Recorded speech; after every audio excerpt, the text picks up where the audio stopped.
looking after and educating our children. So I'm enormously proud, and I'm just so grateful to all the incredible people in Leeds, including everyone around this table, who work very hard in Leeds to keep children safe and give them the best childhood that they can possibly have. And I'm also grateful to the exec board, to the scrutiny board. That was a Freudian slip of the tongue there. But I'm very to this board, because your challenge as a critical friend, so that high challenge, high support that this board offers is one of the reasons that we have outstanding. I was asked about scrutiny. I was asked about whether we're challenged and where that challenge comes from. And that was very much part of my interview with the officer inspector. And that's really important, that we do have that challenge, that we are held to account. That's one of the factors that drives us forward. And so I'm very grateful to this board for all the challenge and support that it offers. We're not complacent. Outstanding does not mean perfect. It does not mean that we get everything right. And we as and Julie is exactly the same, and the entire team just want to strive to make improvements. And that's one of the reasons you get outstanding. You have to demonstrate that you're continually innovating and that you're better than you were last time. So that strive goes on, and that work goes on, and it'll be around the neglect strategy, principally, and there'll be, we've got a huge focus on that. That's very, very difficult to deal with neglect, but we're determined to crack it. And also using AI to because one of the I didn't mention this yesterday in the debate that was then, but one of the things around children's record keeping was actually there was so much work around the children in our care that social workers didn't have the capacity or the time to actually write down everything that was happening with the child. So using AI to fully record all the brilliant work that goes on.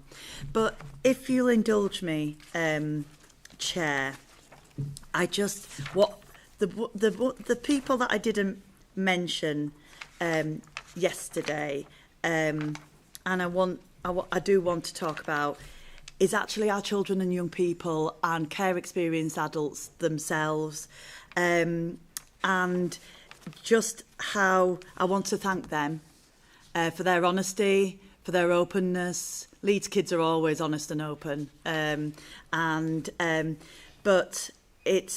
I want to thank them for how they were with the inspectors. When the inspectors visited Archway, our hub for care experience young adults, well, they didn't leave till 7 o'clock.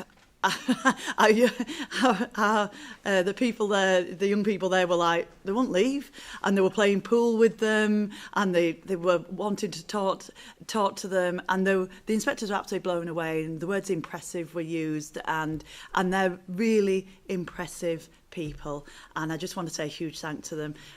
This job gets really difficult at times, as Councillor Lamb pointed out yesterday, but I only have to meet a child, talk to a child or a young person.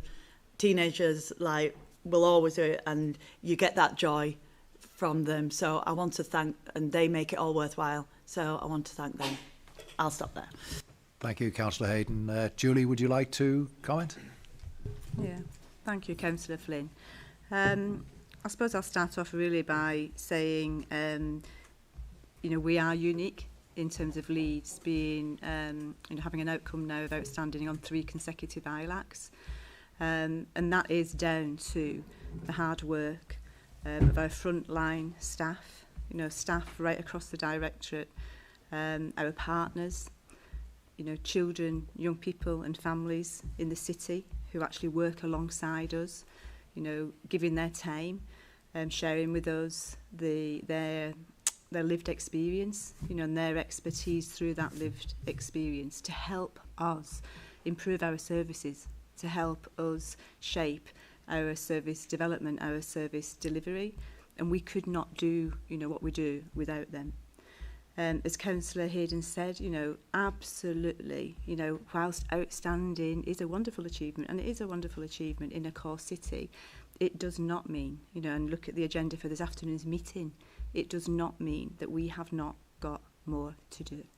And that's what gets us up in the morning, you know, is being determined to do what we need to do and improve services where we need to improve them. When inspectors come in to inspect a local authority that is outstanding, they're really looking at three key things. You know, has the quality of services, of service delivery, has it stayed the same? Has it improved, or has it declined? And I think it's really, really important, you know, to say that actually despite the challenges that we have got, you know, nationally, regionally, locally, that really what the inspection outcome does reflect is that in their view, you know, that services have continued to develop positively, and that services have continued to develop in response to the needs of children and families in the city. As Councillor Hayden says, and quite rightly, you know, the inspectors did acknowledge the strong political and corporate support that we have in Leeds, you know, and the Scrutiny Board being absolutely central to that, you know, the challenge that you give us here, the robust challenge. And again, for me, for the Directorate, that is part of our culture of continuous improvement. So I want to say a heartfelt thank you to our frontline staff, to our staff right across the Directorate, to our partners, you know, to everybody, you know, who contributes to what we do day in, day out. But I want to express, you know, a deep, deep gratitude and thanks, in particular to the children, the young people, the parents, the carers, you know, who are our partners in this and in our ongoing improvement. I suppose where I want to finish is that central to everything that we do has got to be humility. You know, and whether that's a conversation with a young person, a child, a partner, a parent, a carer, it's got to be humility, you know. So whilst it's right and it's proper that we acknowledge the achievement, we do so with humility. You know, we have had, there's two areas, you know, of improvement that inspectors have highlighted, and I'm sure Donna will come on to speak about those. You know, and we're all ready, as you would expect, on with what we can do in response to those areas of improvement. So whilst it's right to acknowledge it, we do so with humility, and we are on to what do we need to do next. You know, and the agenda this afternoon reflects that we've got work to do, but we're committed to doing that. Thank you. Thank you very much indeed, Julie. Does any member of the board like to make any comments?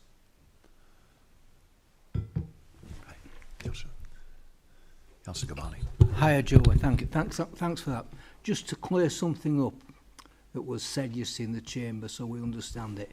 Where we have people, young people who abscond, that our staff, their first point is to call the police to say they've absconded, and we do everything possible to fetch these children back into care. But to be very clear, if they choose to abscond and go wherever, it's very difficult for our staff to stop that happening.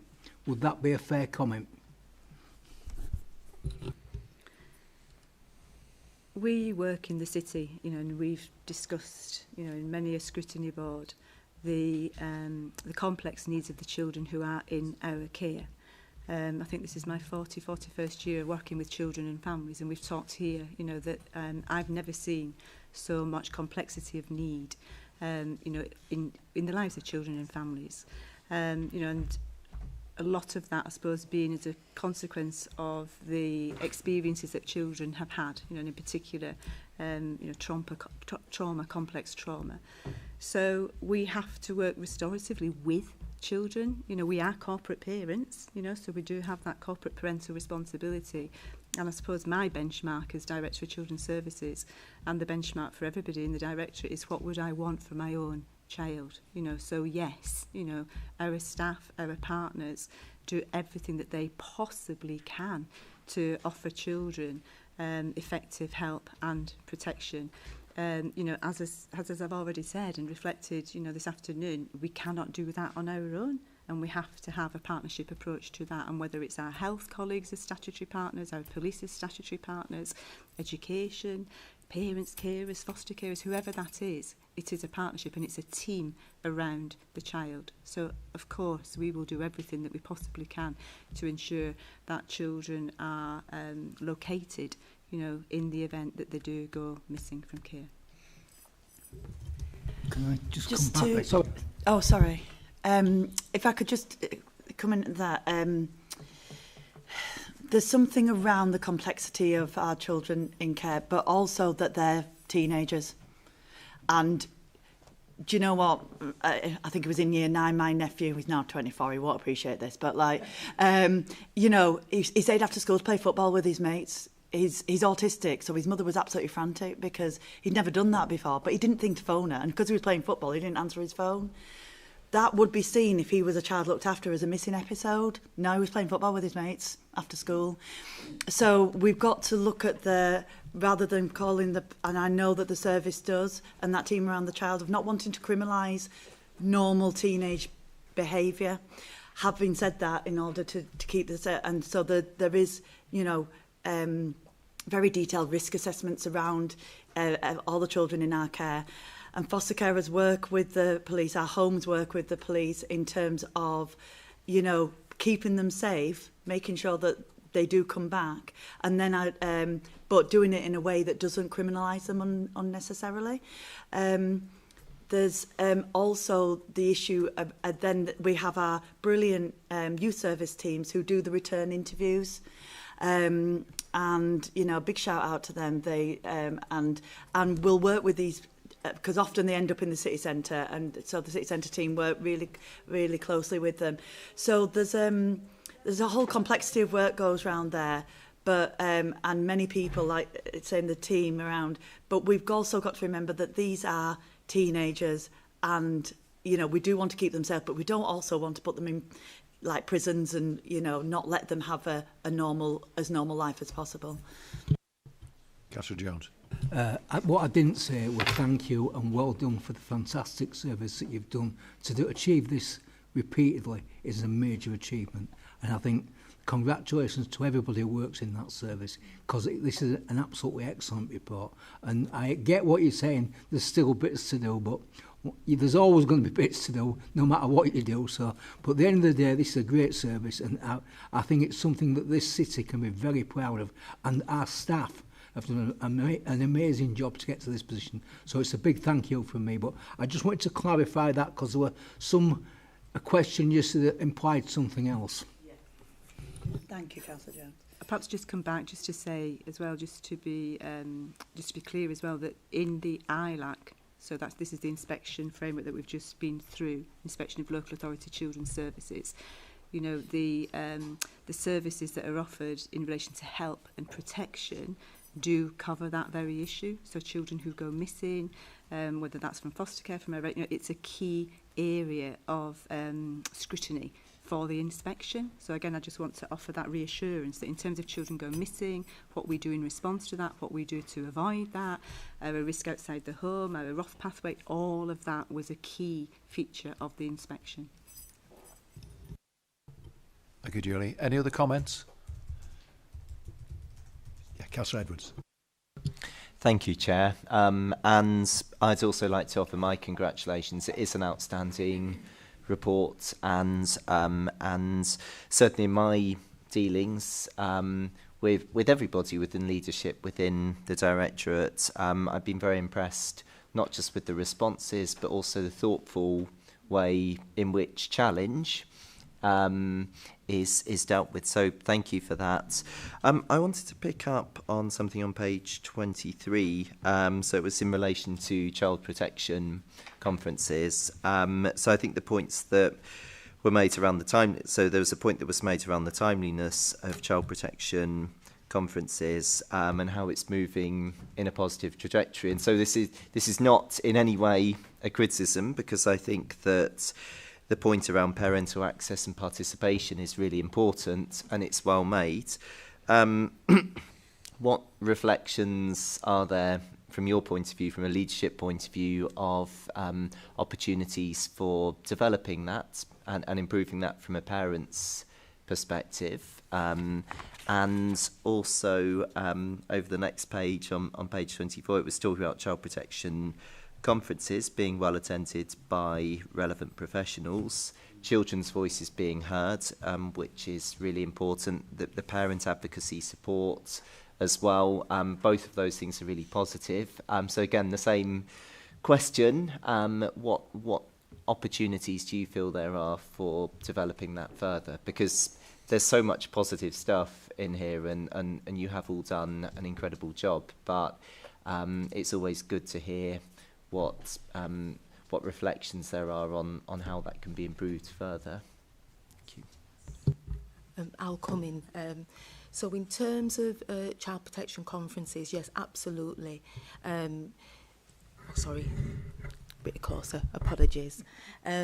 So in terms of child protection conferences and what you have just described in terms of the participation of parents is absolutely key for ourselves. Without parents, as Julia said earlier, is a key stakeholder in the plans for their children, particularly when we think about risk outside the home. They are protective partners, so we have to ensure that they are fully engaged in that process. So within Leeds, what we try and do is we try and make sure that all of our initial child protection conferences have attendance of the parents and carers, because they have to be fully on board for those plans to be impactful and for those changes to be made. So we rarely have conferences that do not involve families, because otherwise those plans won't be as effective. The family has to be part of that plan. So we work really hard on that.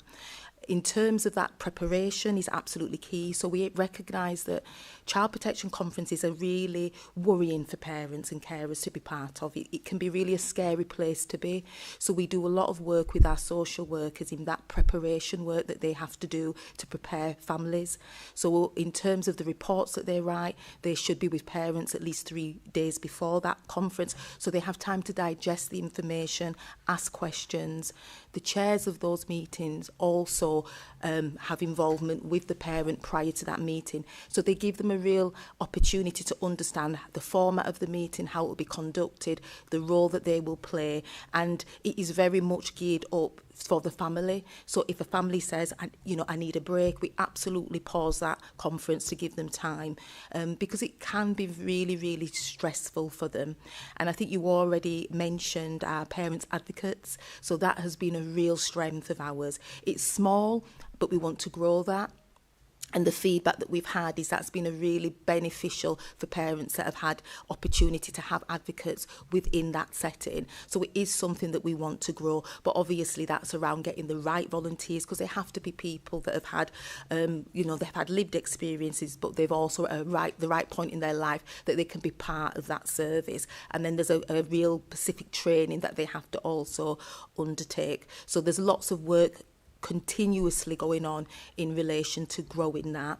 And I think the other point in relation to our partners, so that is, we have extremely fortunate in Leeds. We have fantastic partners. A lot of the work that I do in terms of my role as principal social worker, my role in terms of quality and practice improvement within my title is all about improvement.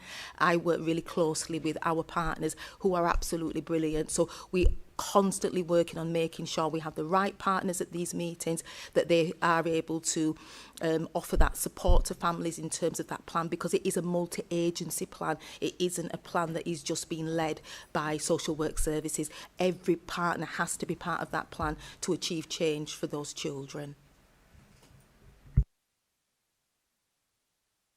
Thank you, Donna. Any comeback on that? Councillor Edwards, are you happy with that? Okay. We just have one more, I think, question on this occasion from Councillor Firth.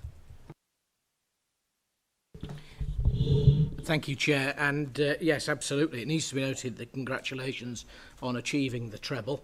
I know that Councillor Hayden is a football fan, so achieving the treble crown is certainly something to be very proud of. I just wanted to raise something that was raised at full council yesterday, which is in relation to the MST CAN team. And obviously the Conservative group put forward an amendment to the white paper in relation to looking forward to a plan to secure its long-term future, but it was certainly a jewel in that treble crown in terms of what was mentioned in the report. However, there was a particular note that beyond the MST canteen, the response, and I appreciate a much smaller number of children that are continuing to be exposed in terms of the report saying to neglect, that beyond the MST canteen, the response to neglect is not as robust, assessment tools are not used by all workers, and the planning for a small number of children is not sufficiently clear and is not effecting change. I just wondered if we could have some more meat on the bone, what we're doing to resolve that. Thank you. Councillor Hayden, Julie? Donna? Absolutely. In terms of the what was identified is by the inspectors is absolutely what we also identify within our service. We have a really strong quality assurance framework in terms of the way we audit our cases on a regular basis, in terms of that moderation that we also do at a very senior level. So we also have identified that in terms of neglect, which is a really significant concern within Leeds, Leeds is a very large and diverse population. We know that unfortunately that poverty is growing within our communities. We have a very diverse community. So in terms of a response to neglect, and in terms of working with families, it is really multifaceted in terms of how we need to approach that. And I think what is really clear and what we need to be doing in Leeds and what we are doing in Leeds is that it's a multi-agency approach to addressing neglect. No one service can support neglect of children and families. So within the Leeds Safeguarding Children's Partnership, there has been a real focus on neglect. So we, like I said, it's recognised that neglect is a real issue, so that is a real priority. We're in the process of obviously updating the neglect strategy, and again that's multi-agency. We also are looking at I think you've made mention to tools, so neglect tools in terms of what is available to support practitioners, not just social work practitioners, but all practitioners that work with families to understand, recognise and respond to neglect. So that is something that we are doing currently at the moment. I currently chair the Learning and Development subgroup as part of the LSCP, and we had a meeting this week in relation to looking at how we will bring together, because of what I suppose to recognise, there's lots of good work happening in respective organisations, but sometimes it's about bringing that together, pooling it together and looking at that collectively, and that's one of the tasks that we are doing at the moment, looking at that. We've done some auditing work as a multi-agency around neglect, so we are really clear, and our practitioners as well are really clear about what's needed. And I think tools are one part of it, absolutely, giving people guidance and support in what they need to be doing, but it's more than that. You know, it's not just tools in itself that is going to address such a large and significant issue, but we are working, like I said, with our partners to look at how we best address the issue and reduce, like you said, the circumstances that some of our children are living in. Councillor Firth? Sorry, Julie, missed you. That's okay, thank you. I suppose just to build on what Donna's said there, and I think it goes back to it's striking a balance, you know, between having services within the directorate which have got a particular focus, but also recognising that we need to upskill the whole of the workforce, not just within the directorate, but across the partnership, as Donna has said, in particular areas. So whether that is neglect, whether it is trauma-informed practice, whether it is contextual safeguarding and risk outside the home, we cannot ever have a situation where it's one team that can be solely responsible for areas of complexity such as this. So it's trying to get a balance. It's acknowledging that we have got fantastic expertise in individual services, but recognising issues such as this, which impact the whole of the city. This has got to be about workforce development and raising the expertise, the knowledge and experience of all practitioners across the partnership. Thank you. You know, I don't want to add too much because there are brilliant answers, but Donna mentioned a multi-agency, and I think a key partner in this is our schools, and what they can, because they hopefully see the children 5 days a week, and upskilling our school staff to not, because they're very good at abuse, but I was talking to David Derbyshire, the independent scrutineer. The problem with detecting and addressing neglect is by its very nature, it's omission. It's not doing something with children or for children, or so it's when you're dealing with abuse, it's not easier to deal with. I'm trying to get the right words here, but it's easier to kind of identify what it is, and then there's a pathway to say, right, this is what we need to do to keep this child safe and to, you know, address the problem. With neglect, that's much harder, because by its very nature, it's about omission, and parents or carers might not be aware because of the way they were brought up, or, you know, that they are actually neglecting their children. So it's a very complex area. I'm absolutely committed, as was my predecessor, Councillor Venner, who found the money to keep MST can. They are outstanding. They should be celebrated. But it's very focused, targeted therapy. And what we are determined to do is to develop all different types of structures and tools and therapies to deal with all the different kinds of needs that our children are having. Thank you. Councillor Firth? Okay, just continuing the football analogy, moving into extra time with Councillor Goodall. If you can make this the last item, please. Thank you very much. Okay, thank you very much. And once again, as I said yesterday, thank you to everyone involved. It's a wonderful result. Just picking up on what I was talking about yesterday, for the benefit of people that weren't there, Councillor Carlisle and I had concerns about people who had perhaps recently migrated to the country, who didn't necessarily understand the rules as well, and the kind of bureaucracy, and getting stuck in the bureaucracy of the situation sometimes. And I'm saying this because we have had quite a lot of concern from families and various representative groups as well. Now, I want to say first, Councillor Hayden, and to everyone in the team, when I was making my comments about imagine what it's like coming from another country, I was not aiming that at you, and that would have been very patronising, because I know you know that already. Yeah. No. I'm just saying. What I'm saying is, I know that the team know that. I was aiming that comment at some people in the chamber who seem to lack empathy on that particular issue about what it's like for people coming from abroad.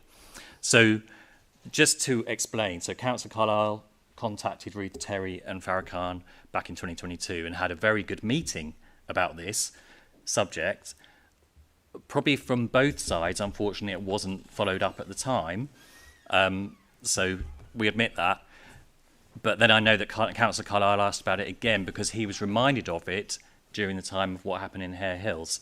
But he wasn't talking about the issue that happened in Hare Hills. So what we're saying is we would really like to have a further conversation about some families' experiences of social services, recent migrant families, not understanding the system and kind of getting a bit caught because of that. We did get a reply from you, Julie, and I think that reply might have been confused because you thought we were talking about Hare Hills, but really we were asking for a more general conversation about that.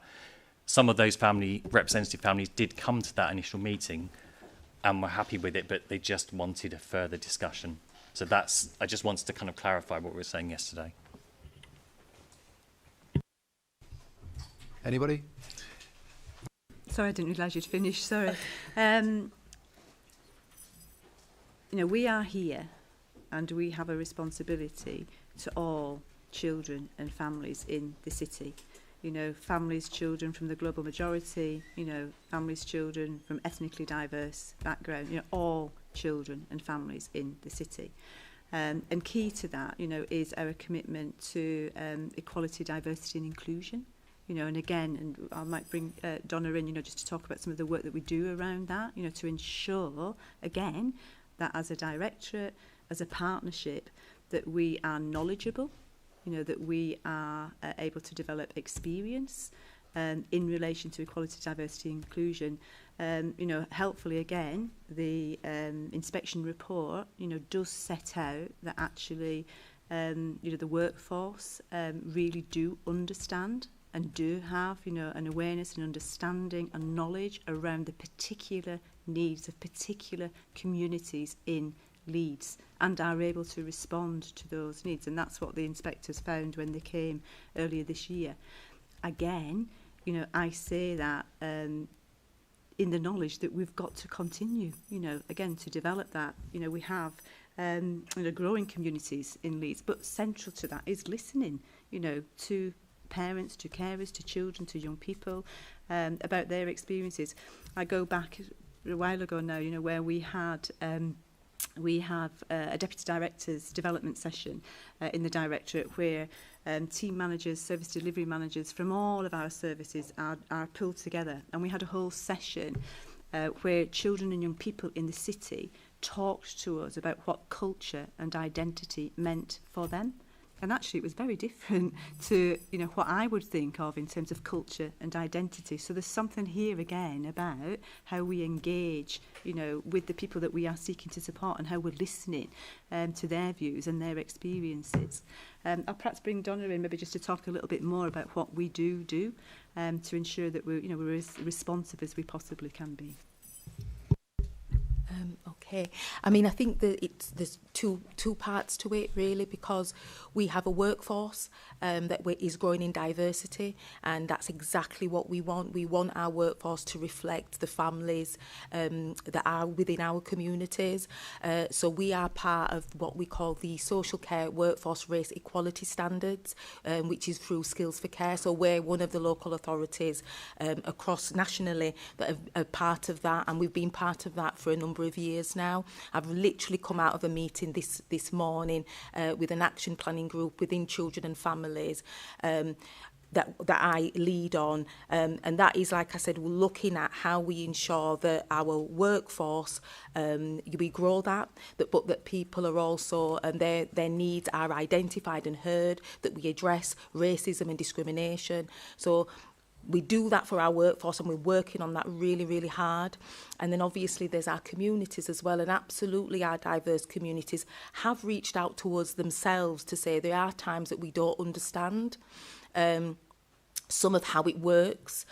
So we have started to do some work within the communities, and we've done two pieces of work really, and it's been very much led by those communities in terms of what they wanted from us, but we've spent some time with them. They've had opportunity to ask us questions. So one was a South Sudanese community, and another was the Roma Gypsy community, and they spent time with us really unpicking and myth busting and getting a more understanding, because what they want is exactly the same as what we want. They want to work closely with us, they want to have good understanding, and they want to make sure that they are also safeguarding their own communities and their children as well. And literally there's another meeting that I will be going into after this meeting, which is where children, the Children's Directorate, Adults and Health Directorate and communities are actually looking at how we work to looking at safeguarding within our diverse communities. So there is work happening. We all recognise that we need to do more, we need to do better, we need to improve. So that meeting, this will be the first time I'll be attending that meeting this afternoon, but that meeting is about how do we all, and I'm absolutely so happy, and it's with the res as well, we work with adults alongside adults as well. So in terms of, if you think about that journey for families within our communities, it's right across the board. So that's something I personally am very, very proud of to be part of, and to see the you know, small steps, but the differences that we are starting to make, both for our workforce, but also for our communities as well. If I could just come in there. Just very, very briefly. Very briefly. I am a bit worried about Donna's workload, to be honest, and I think that her list of what's happening today is why we're outstanding.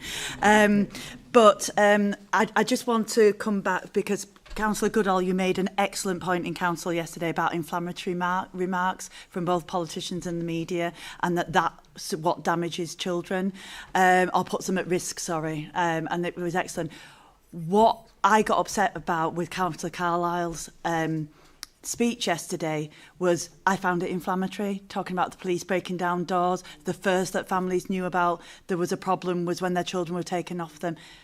This team doesn't work like that.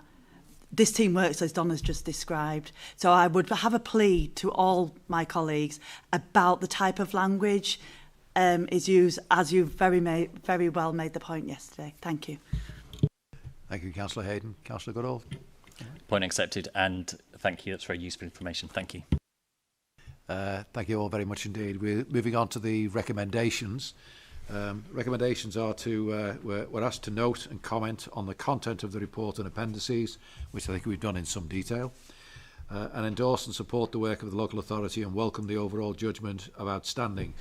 And I'd like to add a further recommendation from this board to congratulate Councillor Hayden, Julie and all of the staff in Children and Family on the magnificent achievement of this Ofsted report. Can I have someone to move that, please? Karen. And a seconder? Yes, Councillor Kabani, I think. Yeah. All in favour? Against? Any abstentions? That's carried. Thank you very much indeed.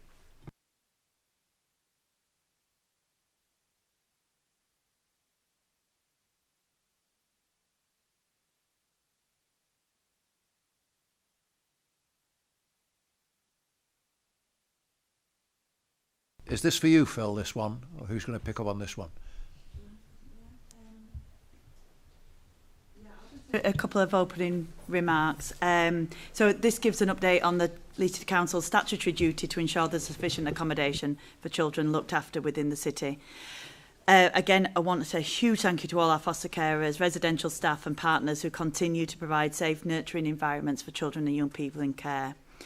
The report outlines the current pressures on placement sufficiency, particularly for older children, sibling groups and those with complex needs. So Phil will explain the work we're doing to address the need to use external residential placements by taking proactive steps. The strategy is focused on placing children in stable, family-based settings as close to their communities wherever possible. As corporate parents, this council remains committed to improving outcomes for children looked after. We will work with government as they seek to address the national challenges embedded within the system. And as always, you know, there's a lot of work being done. There's a lot of work to do. So I'll hand over to Phil or Julie. Thank you very much indeed, Councillor Hayden. Julie, do you want to come in? I'll come in briefly, because I'm sure colleagues will have questions to ask. But essentially, as Councillor Hayden said, every local authority has got a sufficiency duty, and that's really to ensure that we've got the right mix, the right volume, the right quality of placements to meet the needs of children in our care. I would also add that it's a continuum, you know, so really, you know, our restorative strength-based approach in Leeds, our fundamental belief is that children are best cared for by family and by kin wherever possible. Equally, we don't see, you know, we try, you know, our ambition is that care is not a final destination, you know, so constantly looking, and even when children, you know, do come into care, really maintaining that focus on those children being enabled and supported to maintain links with family. The sufficiency strategy not only has to look at the current menu, if you like, you know, of placements, but also looking into the future. And fundamentally, you know, given the current context in terms of the national challenges that we have, as well as the local challenges, first and foremost, this is about getting the right outcomes for children, you know, and enabling children to fulfil their potential in life. But equally, there's a financial, you know, imperative for us to ensure that we've got the right mix, the right quality, but that those placements can be as efficient as they possibly can from a financial point of view. Thank you. Thank you very much indeed, Julie. I didn't see Ben and is it William who slid in as late substitutes there. My apologies, I didn't see you coming in. Is one of you two going to take this one up now? Thank you. Perhaps I will, Councillor Flynn, and just to take you through the report in terms of the content. The report gives an overview of the different areas of work that's happening within the Directorate to achieve the Sufficiency strategy. The report talks to you about the quality of the work that's going on in the fostering service, some of the initiatives that have been introduced there, the intention being, of course, to expand the number of fostering placements we have. We've got a number of new approaches that we're taking to the market to seek foster carers, fundamentally seeking to expand the number of people who are able to be foster carers for us. So that includes additional support. It includes talking to people about what fostering can be for them. It's not a static model. It's not one model for everybody. And also looking at what the remuneration needs to be for some of our children and what the right packages of support and care needs to be. And we're seeing with those changes some early signs of improved recruitment data. We're continuously having, over this year, some of the best months we've had over the last 4 or 5 years in terms of expressions of interest and in terms of numbers of people phoning us or going through our website and saying they want to be foster carers. So that hasn't yet translated into significantly more foster carers, but clearly it's the start of that journey, and we're seeing more people coming through a process of being assessed. So we're starting to see some really positive signs that our recruitment strategy is moving us in the right direction. And we're starting to change the direction of travel really for fostering, which has been a gradual contraction of capacity. We have around 400 children living in foster care provided by Foster for Leeds. We have around the same sort of number living in kinship foster care. So that's foster care with family members or people connected to the child in some way. We'll be looking at our kinship offer again and making sure that continues to be something that supports families to care for their children and care for children in their extended kin network. But that is an area of strength for Leeds. And we have more children living in family-based care and foster-based care than you would typically expect to see for a core city. So it's something we do well and something we're really very proud of. The paper talks about the changes in our residential offer. So you'll be aware that we've, over the last 18 months, significantly expanded our residential offer. And by the end of March next year, we'll have added an additional 16 children's homes into the mix of care that we're offering. Some of those are quite small. Most of those are 2-bed children's homes. And we're also adding in the Kirkstall Apartments development, which will be 44 beds of care for care-experienced young adults. So we're adding in significant capacity into the market, that provision that we provide, and that enables us to control quality, particularly, enables us to control, to make sure that the children's home functions as part of a broader system of care for children who are being looked after by us, but it also enables us to control cost. And we have a better offer in terms of cost and in terms of quality for children in our care than we necessarily get elsewhere. We've invested in the support to those homes and those settings. We're working with our colleagues in the ICB, and part of the reason for the late substitute appearance is that we're in the process of interviewing this afternoon for a consultant psychologist post to work with our children in care and to work with our care providers, both our foster carers and our children's homes, as part of a strategy for fortifying and strengthening the quality of offer for young people.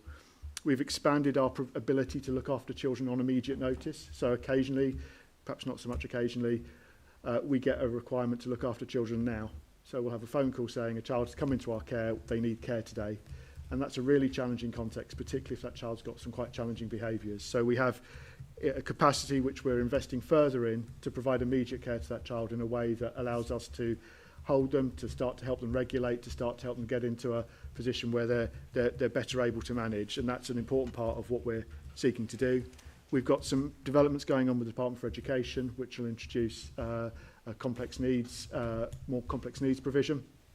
And we have some work, as I said, going alongside the Kirkstall Apartments development, which will help us with our care leavers.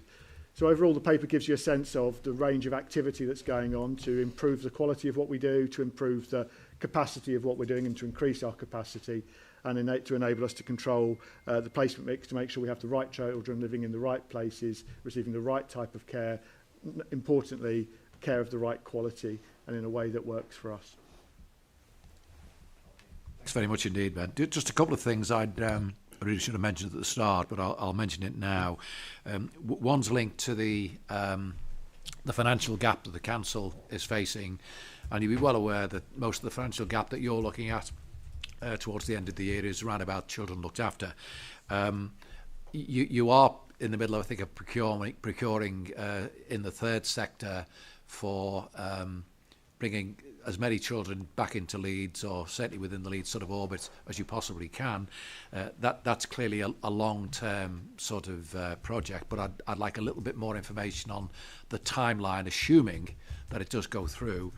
And secondly, at the last meeting, we talked about, although the number of children looked after has stabilised or has gone down slightly, the number of children looked after being cared for outside of Leeds had gone up quite significantly on the last set of statistics that I saw, which I think were up to last March.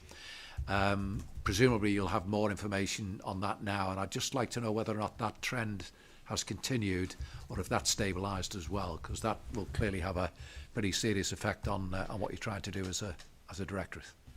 Perhaps I can take the second point first and ask William perhaps to comment on the first point second. We have a proportion of the children we look after live outside Leeds, and they live outside Leeds for different reasons. Quite often that's because we're working with their extended family for them to live there. So we have children living in quite a long way towards the north of Scotland. We have children living in other parts of the world sometimes who are living there because they're living with family, and we're looking to expedite that family's care of that child. So quite often when children are living a long way away from Leeds, it's actually for really good reasons, in that that's about quality of care for them, that's about their experience of living in their family, and that's something obviously we encourage.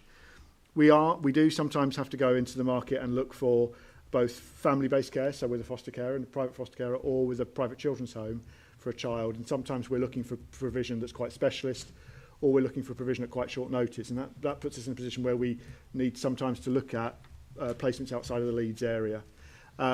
Sometimes that can be into Dewsbury, or that can be into into York. So it's not necessarily a long way outside Leeds. And actually, when you look at children not living in the Leeds City Council boundary, most are living in West Yorkshire, South Yorkshire, East Lancashire. So they're living in the borough's coterminous with Leeds. We do, however, though, want to have those children living in Leeds. They come from Leeds, they have schools in Leeds, they have family in Leeds, they have connections in Leeds, except perhaps for a very small minority where we want them out of Leeds because risk for them is geographically based. And part of what we're doing by expanding our fostering offer, by expanding our residential offer, is we're increasing our ability to provide care directly to those children. So we're strengthening our position in the market so that we don't have to go to the market looking for anything for the best we can get. We've got an offer ourselves that we can use and we can make the most of, and that helps us have children in Leeds. The small group living children's homes have got children living in them who particularly were living outside of Leeds.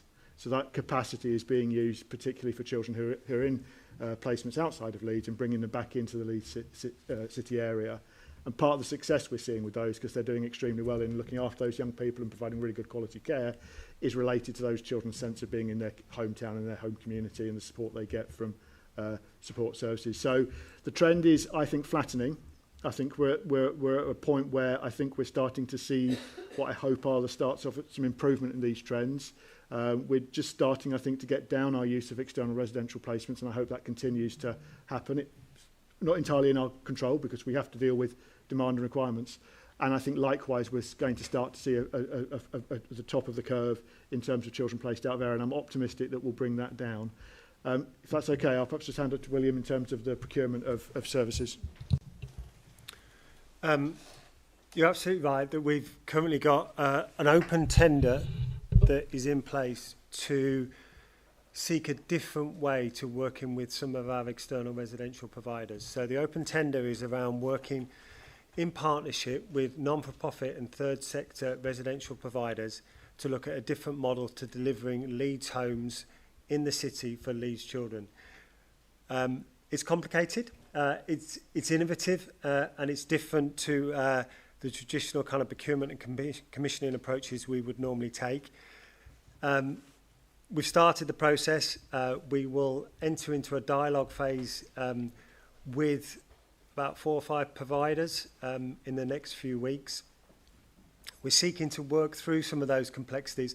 Part of this initiative is about looking at different approaches. It's about addressing barriers to the market. So it's about addressing some of those barriers that prevent non-for-profit and third sector setting up homes in our city. And also seeking to work through how do we hold risks together with our external providers in the city. And we want to work that through with our providers through a dialogue process, and we would seek and hope to award towards the back end of October. But in summary, in terms of what we're trying to achieve is a different, innovative approach at working with residential providers in the city. So we've got more Leeds homes for Leeds children provided for non-for-profit and third sector providers. Can I just come back on that one, Julie, before I move in? I'm very pleased to hear you mentioned about risk, etc., etc. I absolutely agree with the direction you're going in, because there are two elements to it, of course. Clearly, it's very advantageous to bring children from Leeds back into Leeds. Obviously, it is. But even better, if we're spending money, then let's spend it in Leeds rather than sort of somewhere else to external providers, that kind of stuff.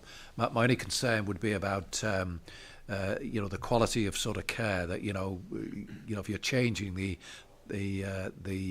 caring sort of system, we have to be absolutely certain that what you're moving to is as good, or if not better, and hopefully much better than what you're actually got at the moment. So thanks very much indeed, William. Julie. Oh, thank you, Councillor Flynn.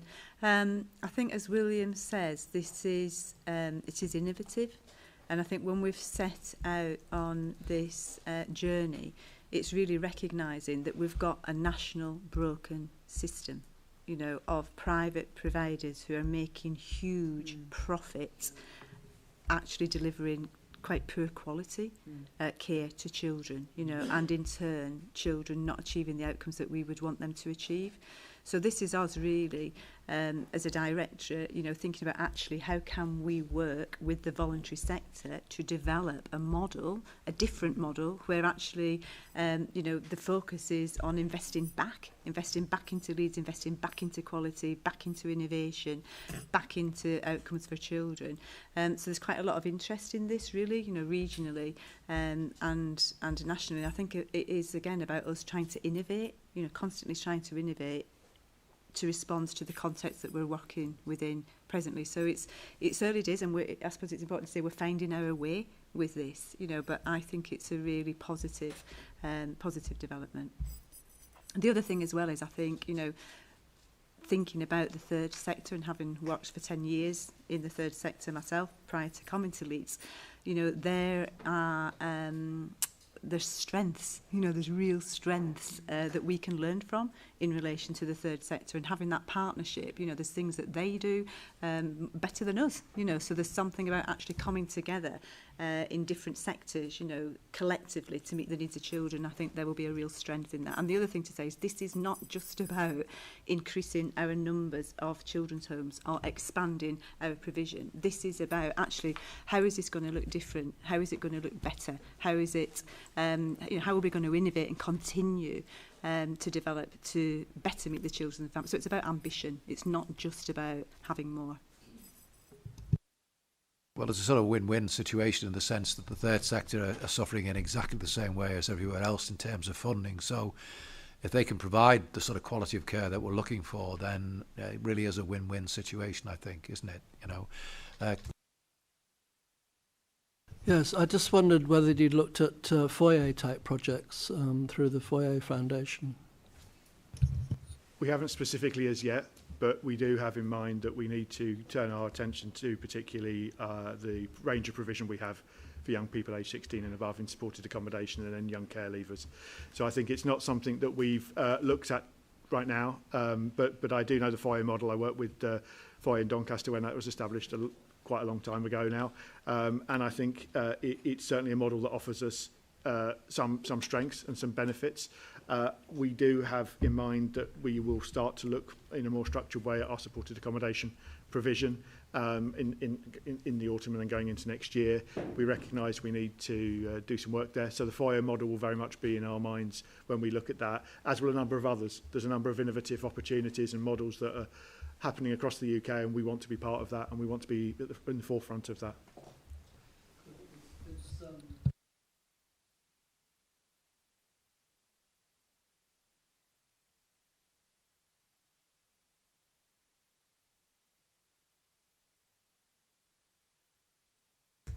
Do you have a follow-up, Councillor Jenkins?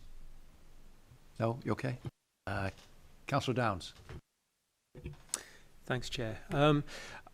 when I was looking through this report and hearing what you've said about the children looked after in perhaps far-flung areas, do we have, well, you will have, but it's not within the report, the numbers of children that are outside of the authority, but we would want them to be outside of the authority for, you know, personal reasons and for family units, and I get that.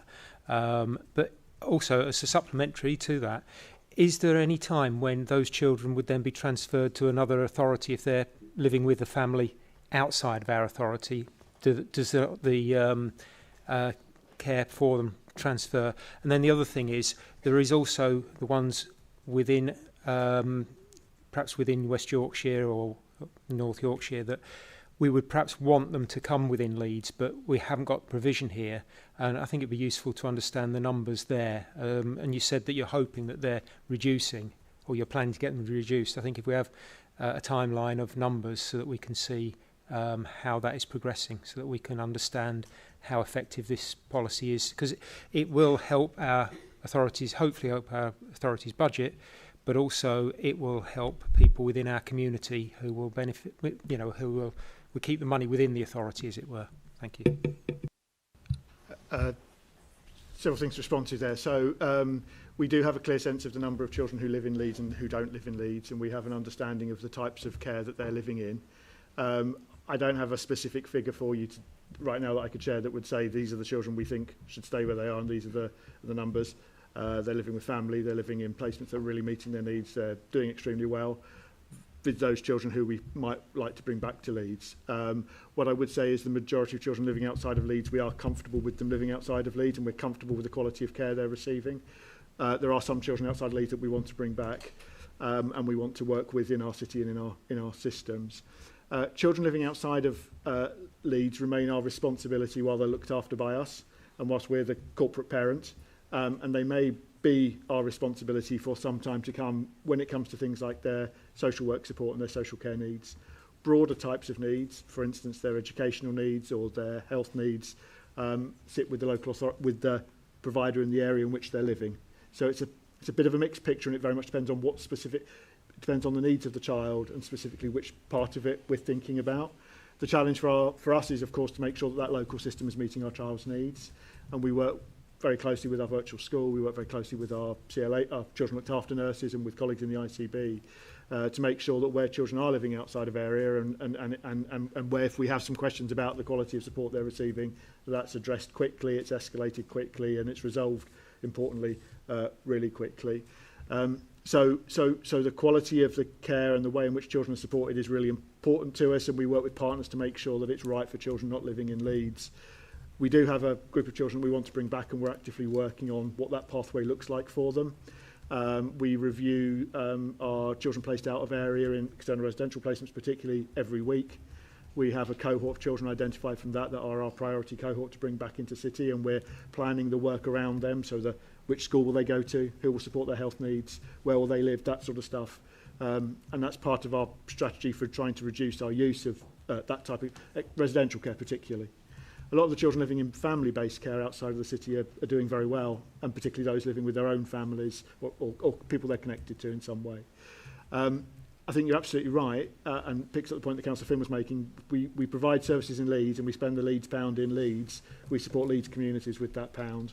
We offer a significant number of jobs through our residential services that are relatively well paid in terms of the sector, and which come with a package of support and an overall remuneration package that's really strong in terms of sector comparators. And we do well at recruiting when we're directly comparing against others in this sector. So we absolutely want to make sure that we're playing our part in supporting the development of the local economy, we're supporting employability for residents locally, and we're spending the money in Leeds with Leeds residents and with Leeds services and businesses.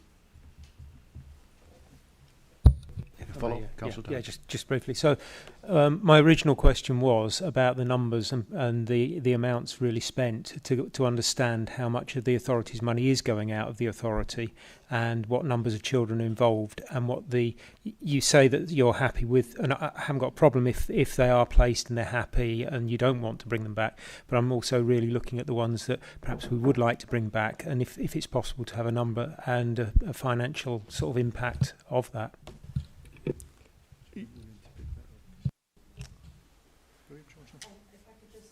Come in every 2 weeks. I get briefed on exactly how many children and what the plan is for them, and although because it's always a kind of a moving thing in terms of the finances sometimes, and packages don't like to talk about this in terms of children, but they get renegotiated, etc.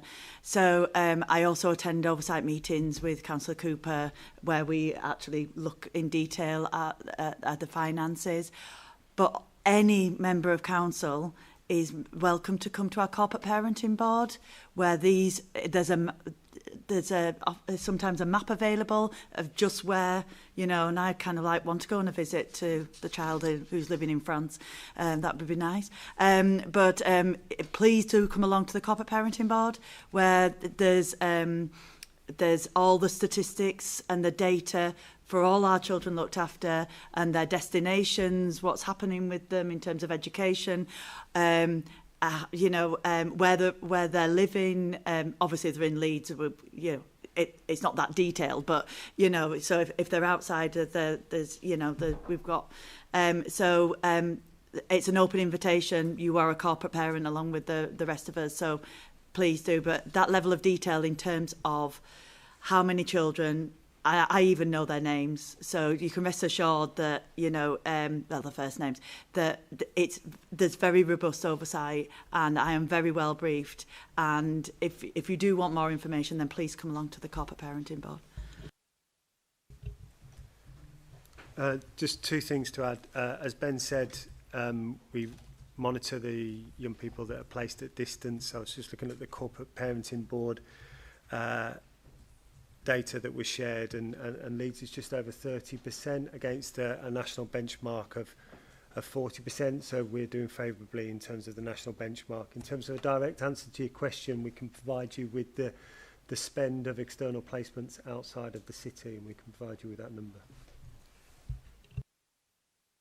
Just before I'll come on to you in a second, Julie, just following on from the last 2 points that were made, Councillor Bithell, who I think is possibly going to be the next chairman of the Corporate Parenting Board. She'll be vice chair, yeah. Right. She's been in touch the last couple of days to talk about much better liaison between this committee and the Corporate Parenting Board, and she's more than happy to come to the board here whenever there's an issue around this. All we need to do is give a appropriate advance notice of it. So that probably will answer a lot of the questions that we're maybe not able to answer here today. We are very mindful that this is a public meeting and these are very vulnerable children that we are dealing with, which is why I would suggest that you come along to the corporate parenting board, or if we wanted a private working group as part of this, that maybe Councillor Bithell could come along to. But we always need to be mindful that these are children and it's their lives, and we're limited about what we can discuss at a big public meeting like this. Thank you, Councillor Hayden. Julie. Yeah, thank you, Councillor Flynn. I suppose what I would want to say is perhaps just sort of focus on three different aspects of this. So for every child in care, they have their own individual care plan, and that's reviewed, by independent reviewing officer. The team around the child will be part of those reviews, and the needs of children can change, So this week, actually, the placement that a child is in, is meeting their needs. Sometimes things happen, and actually that can change. So first and foremost, we need to focus on individual children, the needs of those children, and be assured that their care plan is right for them. So that's one, if you like, sort of area. The next area is our sufficiency strategy. And because of what I've just said, it cannot be an exact science, because we're not an exact science. But what we do have a duty to do is to have a sufficiency strategy, which is, you know, to the best of our ability, sets out what we know about the makeup of our children in care in Leeds. Also, the children on the edge of care, you know, planning around that. It's a continuum. So to the best of our ability, what do we think we need in terms of that mix of provision to meet the needs of children? You know, whether that is, because for some children it will be external residential. You know, for some children it will be foster care placement. For some children it will be supported accommodation. You know, so based on the profile of children, not just in the here and the now, but what we can see that's going to be in, you know, 1 year, 2 years. What's the mix that we think we need? You know, and that's, you know, Ben's just described all of the things that we're doing in order to ensure that we've got that mix. And then the third element, you know, we'll come on to this later in the agenda, is our financial strategy. And actually, you know, how do those three things fit together then? You know, but I suppose it is really important to say that it is not an exact science, and it cannot be. You know, but we need to have, and we do have, you know, those detailed plans, whether it's an individual child's plan, whether it's that sufficiency strategy, and also the financial strategy, and how those three things link together. And I'll give you an example. We're really hopeful that our Kirkstall, you know, accommodation, you know, becomes live imminently, you know, and that is, you know, will bring into the system, if you like, you know, 40 plus additional placements in Leeds for young people 18 plus. You know, now clearly those young people will be in existing provision. When we will be moving them, you know, in a really planned, careful way to the Kirkstall accommodation, that then frees up, you know, a range of placements, you know, for other children in the system. You know, whether that's children that are ready to move on to supported accommodation, whether that's children that we want to bring back to Leeds. So there's a real interface and a knock-on, as you can see, you know, between the individual children's plans, the sufficiency strategy, the outcomes for those children, but also the financial outcomes. But I did just want to stress, with the best will in the way, it's not an exact science because these are children's lives. Come back, Councillor Downs. Just very quickly, Chair. No, thank you everybody for those responses. Councillor Hayden, yeah, I fully understand exactly what you said. There's no way I'd want any individual cases to be discussed today. That wasn't the intention of the question either. It was just to have an overview of where we are now and where we're planning to be. And I understand it's not an exact science either, but it would be useful to see where we've been, where we are, and where we're going. And if those figures can be made available, I would like to see them, just you know, just to see that the travel is in the way it should be, you know, just to scrutinise it. I realise we are all corporate parents, and I'm not sure that of the value that I can add to it, but if I can come, I would be happy to do so. So if you invite me along, if I am available, obviously we're all very busy people, but yeah, invite me along and I'll see what I can do. Thank you. You are invaluable, Councillor Downs. Maria, over to you. Sorry, I had lots of questions, but since the conversation has come up, the care plans that you're talking about, Julie, they're only every 6 months, as far as I'm aware. So that doesn't seem enough. If you're having a review of children every 2 weeks that are particularly outside of the area, well, even inside the area, you can't assess a child once every 6 months. That is, like I said, the needs change, and 6 months just seems quite a lot. Also, they mentioned that sometimes the external providers outside of the areas are not as good a quality. What are we actually doing about that then if our children are placed there? And what we're actually doing about prevention rather than recruiting more foster carers. And I know you've mentioned MST, but there's got to be more than just that. Thank you. I'll come in first, Maria, then I can see that Ben wants to come in as well. You're absolutely right. So in terms of the care plans, whilst we do have statutory timescales, you know, for plans to be reviewed, that, you know, those plans are being reviewed all of the time. They are, you know, to a certain extent. And as I've just said, things happen. We don't wait for a review to make a decision about individual children if their circumstances change. And part of this, and you've just said the word prevention. You know, absolutely part of this is not waiting till something happens. It's, as you say, seeing things beginning to change, as you see an emerging need, is ours being proactive to meet the needs of children. You know, so absolutely, you know, whilst we have those formal reviews and statutory timescales around that, that does not prevent, and far from it. We need to be, you know, on the front foot and proactive in ensuring that we've got plans that are, you know, effectively meeting the needs of children and families.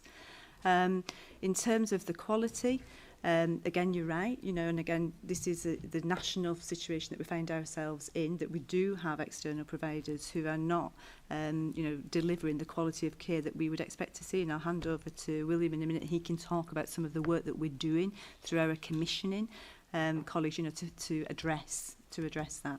In terms of prevention, absolutely. You know, and that's why, you know, in Leeds we have continued to invest in early intervention and early help services, and that's key. And to be honest with you, you know, when I look at the range of needs that we do have, that complexity of needs in the city, you know, the that continued focus on early intervention and prevention has got to be key. We've already talked about schools, you know, how are we working with our schools, how are we working with our early years providers, our nurseries, our childminders, and that's where, you know, the expansion of our family hubs from 3 to 7. We're just about to have a test bed in the east of the city, all around family help. You know, what is our offer of family help? And within that, you know, not working in silos. So again, you know, we have a paper later on this afternoon, you know, for children who do have special educational needs and disability, what's our family help offer to those children? You know, and again, this is where it really is about working with parents, carers, children, young people as partners, as we've already described. But, you know, we have continued to invest in early help in Leeds in a way that other local authorities haven't done. And I am absolutely committed, as I know, you know, the council is, to continue to do that, because, you know, it's key.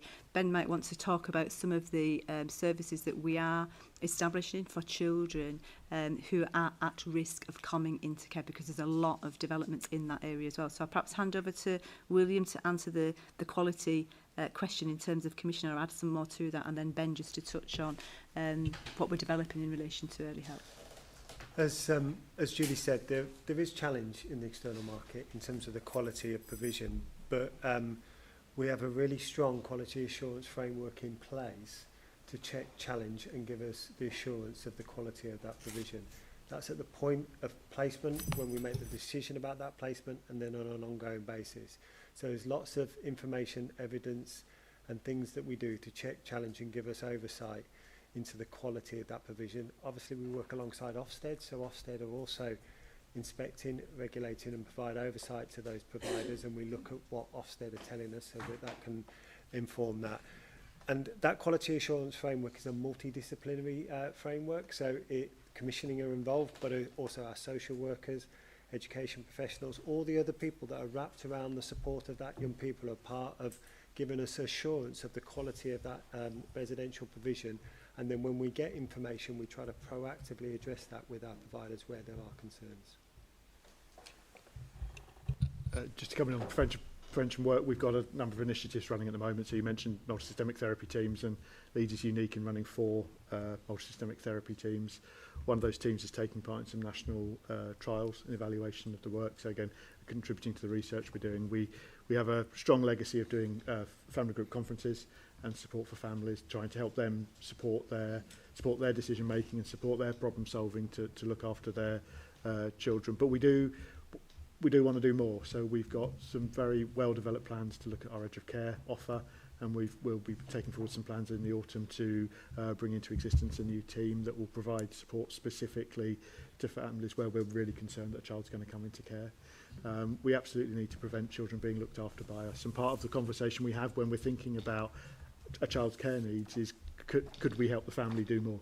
Could we provide support to a family so that they're able to look after a child? And what specifically is the need that's causing that child to come into our care? Okay, could we help the family address that need by providing a support worker, or providing a particular intervention, or resourcing something directly? Because children do better with their families, so anything we can do to keep them there is absolutely in their interests.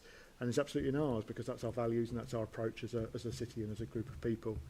Just to pick up on your point about the reviews, most of our children are very stable in the care arrangements they're in. So we've got most of our children are living with people they've lived with for some time. They're known by those people, they're foster carers or kinship carers, they're residential workers, so people who know them. And there's a good plan for those children that a 6-month review is reasonable, because actually the foster carers know which school they're going to. Any health needs have been understood and they're being addressed. Children have got good access to leisure activities and stuff. So doing it more often, that might be intrusive for those children, and that can become counterproductive. But for some children, we feel we could do better. And so part of those more regular meetings is for me and my leadership team within children's social work to make sure we've got a proper grip of that, and to make sure that we're maintaining the right pace and getting the offer for those young people to the place where we want it to be. So it's a different frequency of scrutiny and of looking and understanding what's happening, to a great extent determined by whether we feel the child's needs are being really well met and they're thriving and absolutely flying, in which case we can step back a little, or whether we feel that there's more that we could do and that child's got more potential than we're realising at the moment, in which case we need to get onto the front foot and really start to try and challenge that. But you're absolutely right, this is where we need to be, is about preventing children coming into care and supporting families. When that happens, we have to have the right offer, and that's what this document is describing, and that's the relationship. If I could just add, Maria? Sorry, if I could just add, but it's not prevention, but a year ago we set up the reunification team, and I think that's a really, I think that's what we need to look at as well. You know, I'm really proud of it, and the work that they've done about reunifying children with their families. Some were living outside of the city and have come back into Leeds to family.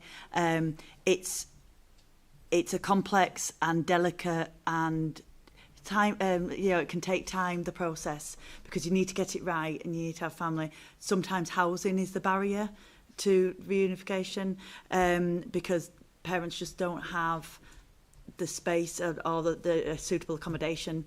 So we work really closely with housing colleagues to try and get over some of those barriers. But that's another, you know, children who have been in care that can go back to family. We're also, you know, we've got a whole dedicated team that have been running for a year and done some really brilliant work. And that might also prevent other siblings coming into care, you know, from that family as well, the work that the family reunification team are doing with family. Maria, do you have a follow-up? Yeah, just one thing. Sorry, William, just to pick on what you said about if a residential setting's not right, you have all the meetings, but you didn't actually say there's no contact with the parents. So if there is a setting outside of the area that's not right for that family, for that child, are the parents involved in any decision making? We want to work with parents of children we're looking after as much as we possibly can, and there are degrees of that where we can do it a lot, and sometimes where it's not appropriate, as you'd anticipate. Where we have parents we're working closely with them. So they are part of a conversation about what's happening with what's happening for their child, what we're trying to do. As Councillor Hayden says, ultimately we want children in our care for a briefest period as possible. We want those children back with their parents, and we're not going to get there if we keep them in the dark for a period of time, and then when it suits us going to, it's got to be a partnership and an evolving piece of work. So where we have concerns about care, or where we're working with a parent, that's part of a conversation about what's happening. And obviously, if we're seeking to change a child's care arrangements and move to a different place, we need to talk about why that is, because the parent's going to want to know why, and we want to be open and work with parents as partners as much as we possibly can. And part of what we need to evolve is our understanding of how we support parents to continue to develop so that they are able to resume the care of their children, and that's an area of work that we're thinking about currently, about how can we do that, learning from some of the MST work, learning from the reunification team. And important to note that we've agreed to expand the capacity in that team. We've agreed to reprioritise some funding into that team to support its growth, because we see the value in it. So absolutely, we should be working with parents, and we want to be working with parents, and we should be working with them in as open a way as is appropriate to do so. Councillor Goodall. Thank you. I'm just looking at table 2 at the bottom of page 49. firstly, there's two columns that say change 14 to 23, and I was just trying to, I think one of them is supposed to be 19 to 23, but the numbers don't quite add up. But what I was looking at more was the trend. Obviously, Leeds is individual and the others were all averages, but in Leeds, there was very much a trend of going down until 2021 and then going up, and this is for rates of children in care, whereas all the others show a gradual increase. Now, it's great that we're below the statistical neighbours in core cities, but it does say we're 6th out of 11, just above that with statistical neighbours. Is there any explanation for why we've kind of gone down until 21 and then up, whereas everywhere the other averages seem to be kind of generally going up? I think sort of, if you think back to the events that happened at that time, there were some quite significant events, such as the COVID pandemic. COVID, yeah. And that, I think, is the lens we have to sort of think about a lot of this data through, and what was, and that's changed some of our, that's changed how we've responded, that's changed the demand we've been having, it's changed the phone calls we get on the front door to say we're concerned about this child. So I think that point of change is an important one to see, and I think that COVID has changed a lot of the behaviours and a lot of the issues we're seeing in our system. We're also at that point, I guess we've been changing and developing, and we're continuing to work in terms of how we prevent and try to support families. So we do see some positive trend there for Leeds. I think it continues, so that's good. But I think COVID is probably the particular issue that happens then. Yeah, it's just that when you look at the others, the trend upwards for since 2021 is much lower and ours is higher. Again, I know that's an average, but I just wondered if anyone had interrogated that and thought if there's anything specific to Leeds that is affecting more.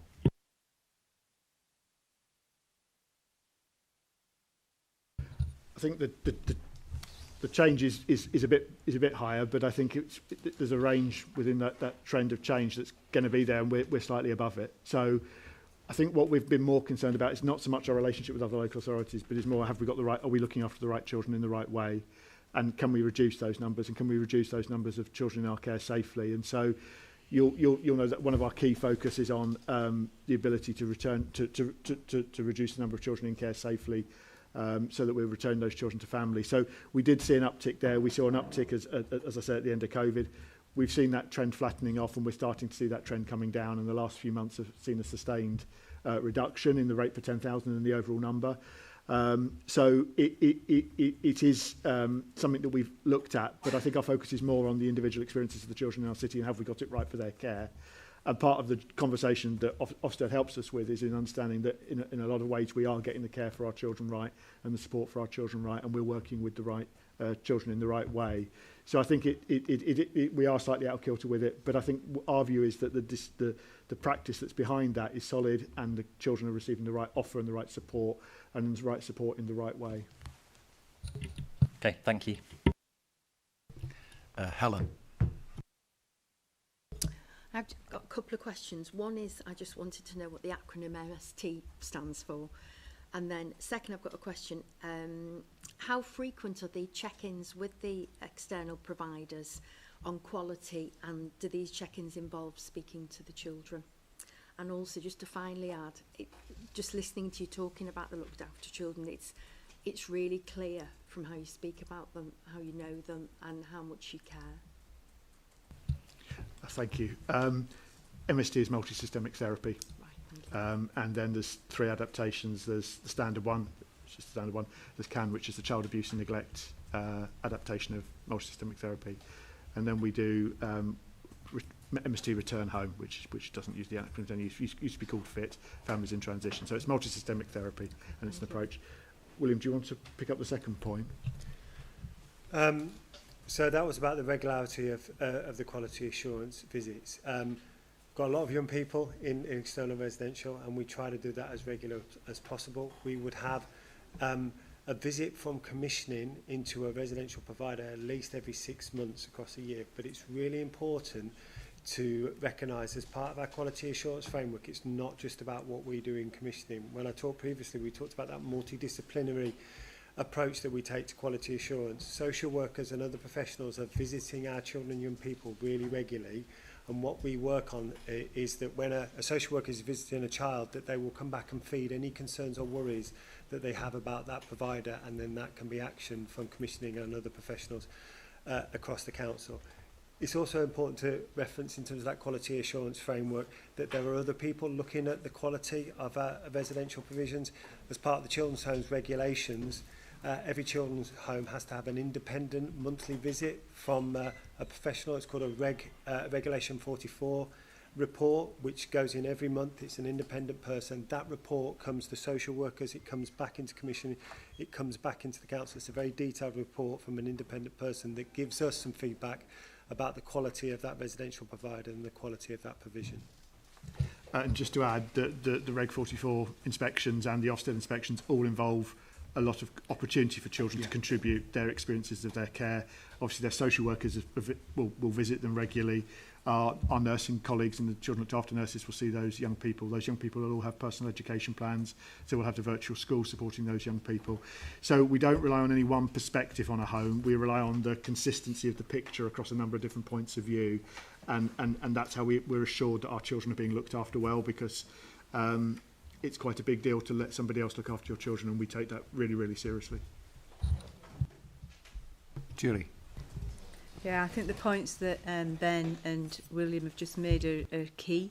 So it's about triangulation. And again, when we see where there have been national reviews where things have gone wrong, some of the key learning from those reviews is just as William and Ben have said, is when actually the professionals have not been speaking to each other and have not shared that information. So if you're a health professional going in, you've got a concern.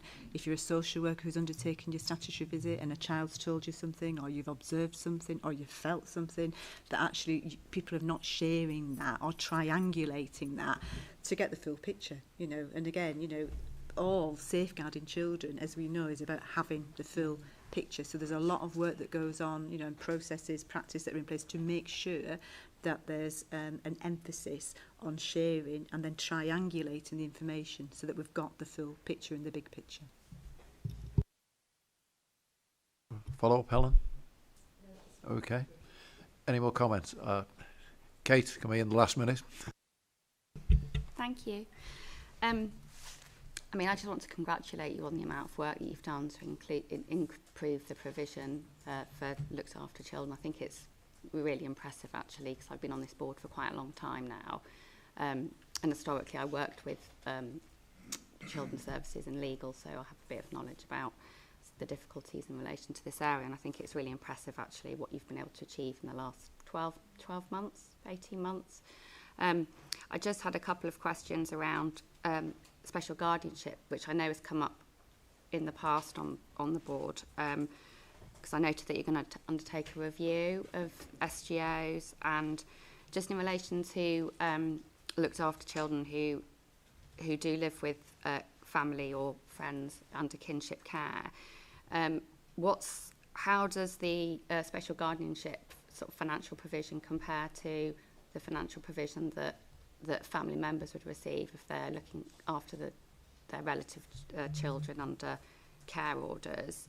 And is there any scope for sort of encouraging more family members to look after their relatives under SGOs, particularly out of area? And also in relation to transitions, which is obviously a really important area. I think, you know, recognising that for children and young people who do have to come into care, you know, it's clearly sort of in their interest for them to be able to remain in the same placement throughout their childhood, if possible, until the time comes that they do need to move on. So whilst obviously there's an emphasis on looking to keep costs down, obviously permanency and stability, security for young people is obviously paramount. But when that time comes when they do need to transition, I just wondered if you could tell us a little bit more about the work that's being undertaken alongside adults to make sure that that process is as seamless for them as possible, because I noticed that you are doing some work in relation to that. And there was a comment on page 39, section 15, about the introduction of the Ofsted supported accommodation regulations and the risks in relation to that. So I just wondered if you could explain a little bit more about that and how you're addressing that as well. Thank you. Thank you. So just to respond firstly on special guardianship orders, we want to explore whether or not there's an opportunity for those to be considered earlier on in our planning for young people.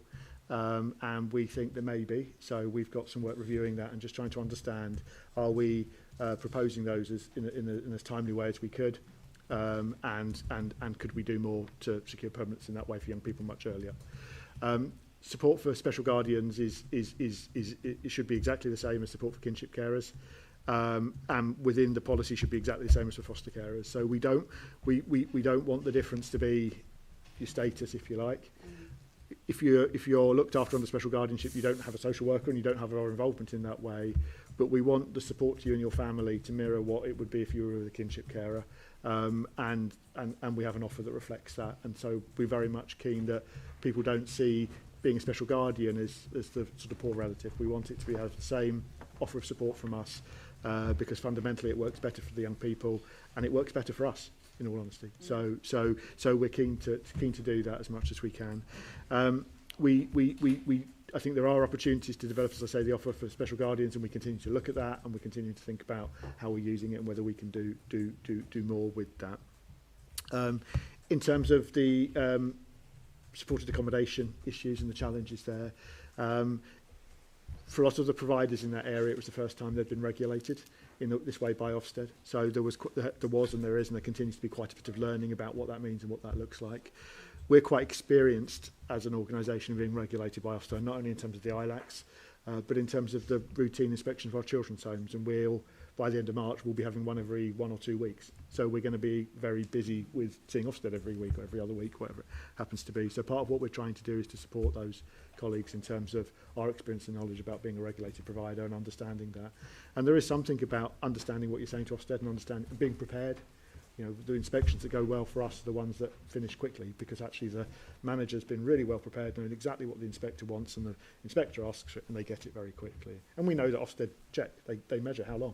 Is it there quickly, or did you have to go and find it somewhere?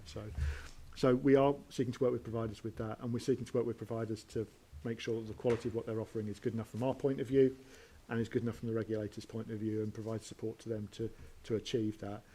We do, as I say earlier, want to develop our offer in the supported accommodation area, and part of that will be working with providers to make sure they're getting the most out of being a regulated provider, and making sure we've got the right providers in the right space, providing the right quality of care, and that's lots of rights, but getting it right for young people in their different needs and their different packages of support that's required. Just to add on the back of what Ben said around supported accommodation and regulations, it's a big change for the sector. I think we've recognised that.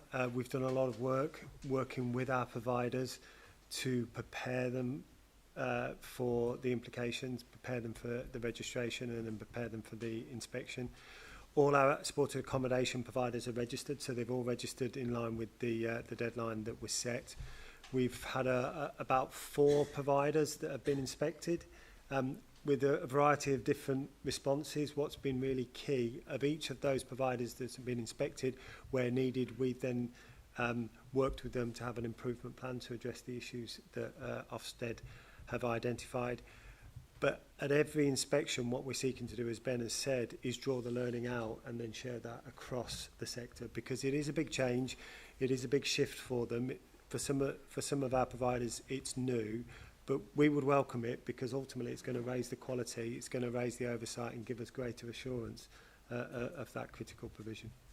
And just following up on your point about transition and permanency for young people, we work where we can. We want to work with young people to remain in the care of people they've lived with for a period of time, and that potentially can be into being young adults. And we have a range of approaches that supports young people in doing that, supports carers in continuing to offer care. We're in the process of reviewing our support for people who've been foster carers up to the child's 18th birthday, and then for whom the child continues to live, to make sure that we've got the right offer. We've had some feedback from our fostering community that says they think it should be different, and so we're looking at with them and making sure we've got it right. We're in the process of we've been successful in getting funding for a programme called Staying Close, which supports young people who've been in residential care to continue to live in the community that they've often built links with and built connections with. And we're keen when our young people move into different types of accommodation as much as possible that the movement in terms of distance is as minimal as they want it to be and is in a way that they're comfortable with. And then in terms of young people's transitioning to support from adult social care, we've got a very sort of mature relationship with adult social care in terms of young people with significant disabilities and complex needs, and a move between our residential and social work offer into a residential and social work offer from adults, and that often starts as young as 14, 15 with early identification and planning, and then planning over the next 2 or 3 years to provide care. We recognise that when we're thinking about supported accommodation for young adults, there needs to be a dialogue with adult social care in that space. We need to do it together, and I think part of the work we intend to do is that joint and collaborative approach to managing sort of the first stage of adulthood. Thank you. Okay, Kate? Yeah. Okay.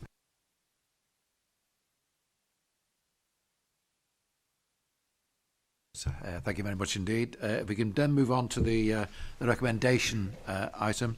The board is asked to note and comment on the progress of the implementation of the Children Looked After Sufficiency strategy and identify any future areas where scrutiny activity might take place and add value to the implementation of the strategy, which I think we've done in some detail. Could someone propose that recommendation? No one? Hold on. Seconder? Ray or John. Yeah. Okay. Thank you very much indeed. 4? Against? Any abstentions? I'll do the 4 one again. All in favour? Thank you very much indeed. You give me a fright there for a moment. Yeah, that's the thing. Right. Just finally, Ben and William, thank you very much indeed for that. It was very informative and succinct, which is more to the point, introduction to it, a very complex subject. So thank you very much indeed. Okay. Moving on to the next item, it's item number 9. It's the SEND update, concentrating on education, health and care plans. Dan, are you leading on this or Julie? Or Helen, do you want to start?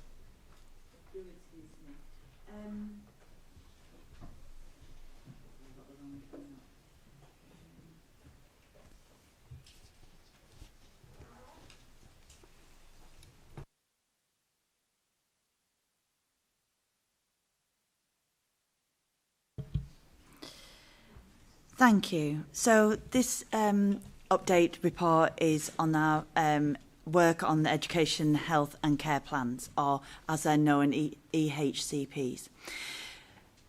Now, this is a priority area for the council and for families across the city. We know that demand for HECPs continues to rise sharply, both locally and nationally. In Leeds, we've seen a 263% increase in applications since 2016, from 636 to over 2,300 last year. That's a reflection of the wider pressures in the system and why we've committed to a significant investment and transformation. Last year, we issued more than 900 new EHCPs, nearly 3 times the number issued in 2022. That's a huge increase and has been made possible by the hard work of our teams and partners, and I want to say thank you to them all. To help us meet this demand, we've invested an additional 3.5 million this year. The funding is already making a difference, increasing our monthly assessment capacity from around 90 to 230 applications, so that's per month. And we're seeing the impact. In the first 3 months of this year, we completed 117% more EHCPs than the same period the year before. Our transformation programme has put in improvements in place across practice and processes. Multi-agency panels are reviewing between 90 and 160 cases per each week. We've launched online request forms to make applications easier for families, and we now have a real-time dashboard that's updated daily to track progress. We're also exploring innovation, including an AI pilot to support drafting and documentation collation, and Leeds is actively involved in a national reform work through the Change Programme Partnership. Despite the financial pressure we face, we remain committed to improving outcomes for children and young people with SEND, that's special educational needs and disabilities. There's more to do, so much more to do, but we are making progress, and I welcome the board's continued scrutiny and support as we move forward. Thank you. Thank you, Councillor Hayden. Do any other officers want to comment on that? Thank you, Councillor Flynn. I'll be really brief because I know that the report is there and we may want more time for questions, so that's fine. But I suppose the main thing I want to say is that following on from what Councillor Hayden said, is that we know that our work here isn't done yet. We have done an enormous amount of work. We have made huge improvements in terms of the process, in terms of our output. I think you can't argue with the amount of EHCPs that have been issued is a good thing. But I know that you will want to ask us about the amount of time that it takes us to complete that work, and the number of families that are waiting, we know, too long. So I think it's just about acknowledging what Councillor Hayden has said in terms of the improvements that we're making, but really making firm our commitment to continue to see this through until we get to a place where we feel comfortable that our work is delivering really positive impact for all of our families in the timescales that we expect of ourselves. I'm sure there'll be more questions like that, but I just wanted to add that at the end. Thanks very much indeed, Dan. I mean, I'm very conscious that there's likely to be a white paper sometime in the autumn, which is over the next 2 or 3 months, and there's a sort of separate internal parliamentary inquiry into what they describe as a SEND crisis, which I think is a pretty accurate description of the current sort of situation. I'm personally interested in the external help that you've sort of brought in, which appears to have been very, very successful from the statistics I've seen, and perhaps you could expand on that one a little bit for me first. Sorry, Councillor, do you mean in relation to the external support from education psychologists? Is that what you're referring to? Yeah. So, in terms of pure processing power, and I'm conscious that when we start to talk about this in those terms, we lose sight of some of the children, really, when we're talking about a process. But what we've been able to do by bringing in the education psychology teams that we've procured externally is we have increased and augmented our processing power, and Councillor Hayden spoke to that in her introduction. What that means is that the bottleneck in our process, essentially for assessing children's needs, is improved, and that means that we can pass those assessments on to our plan writing team in a more timely way.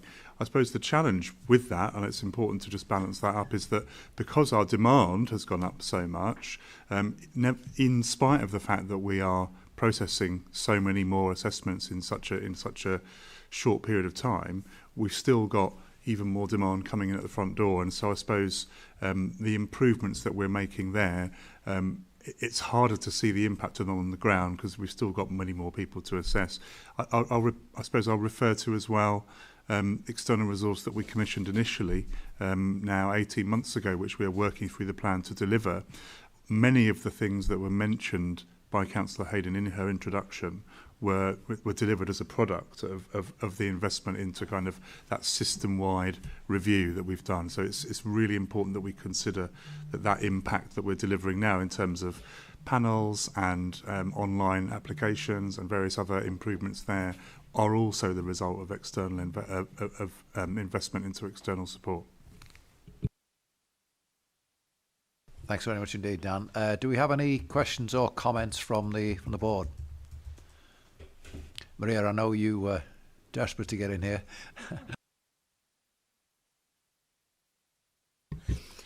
I've got to bring up PwC because it was a big project, a lot of expense, like £750,000 in the end. We've been asking for however long for just the outcomes of it. I appreciate we've said several times we can't publish the whole report, but we've not got any findings from it. We've not got, right, this is what the recommendations are and this is what we're doing. So we need that. I'll let you come back on that. Thank you, Maria. No, thank you. we had a conversation with Jess this week, chair of the Parent Carer Forum, in anticipation of the next SEND AP board. And I think what would be really helpful for us to do is, I mean, it's 18 months ago now or thereabouts since we commissioned and had the report. But I think what we do need to do is to really set out and to share our development plan, our improvement plan. So really to look at, the actions, if you like, that we set off to implement,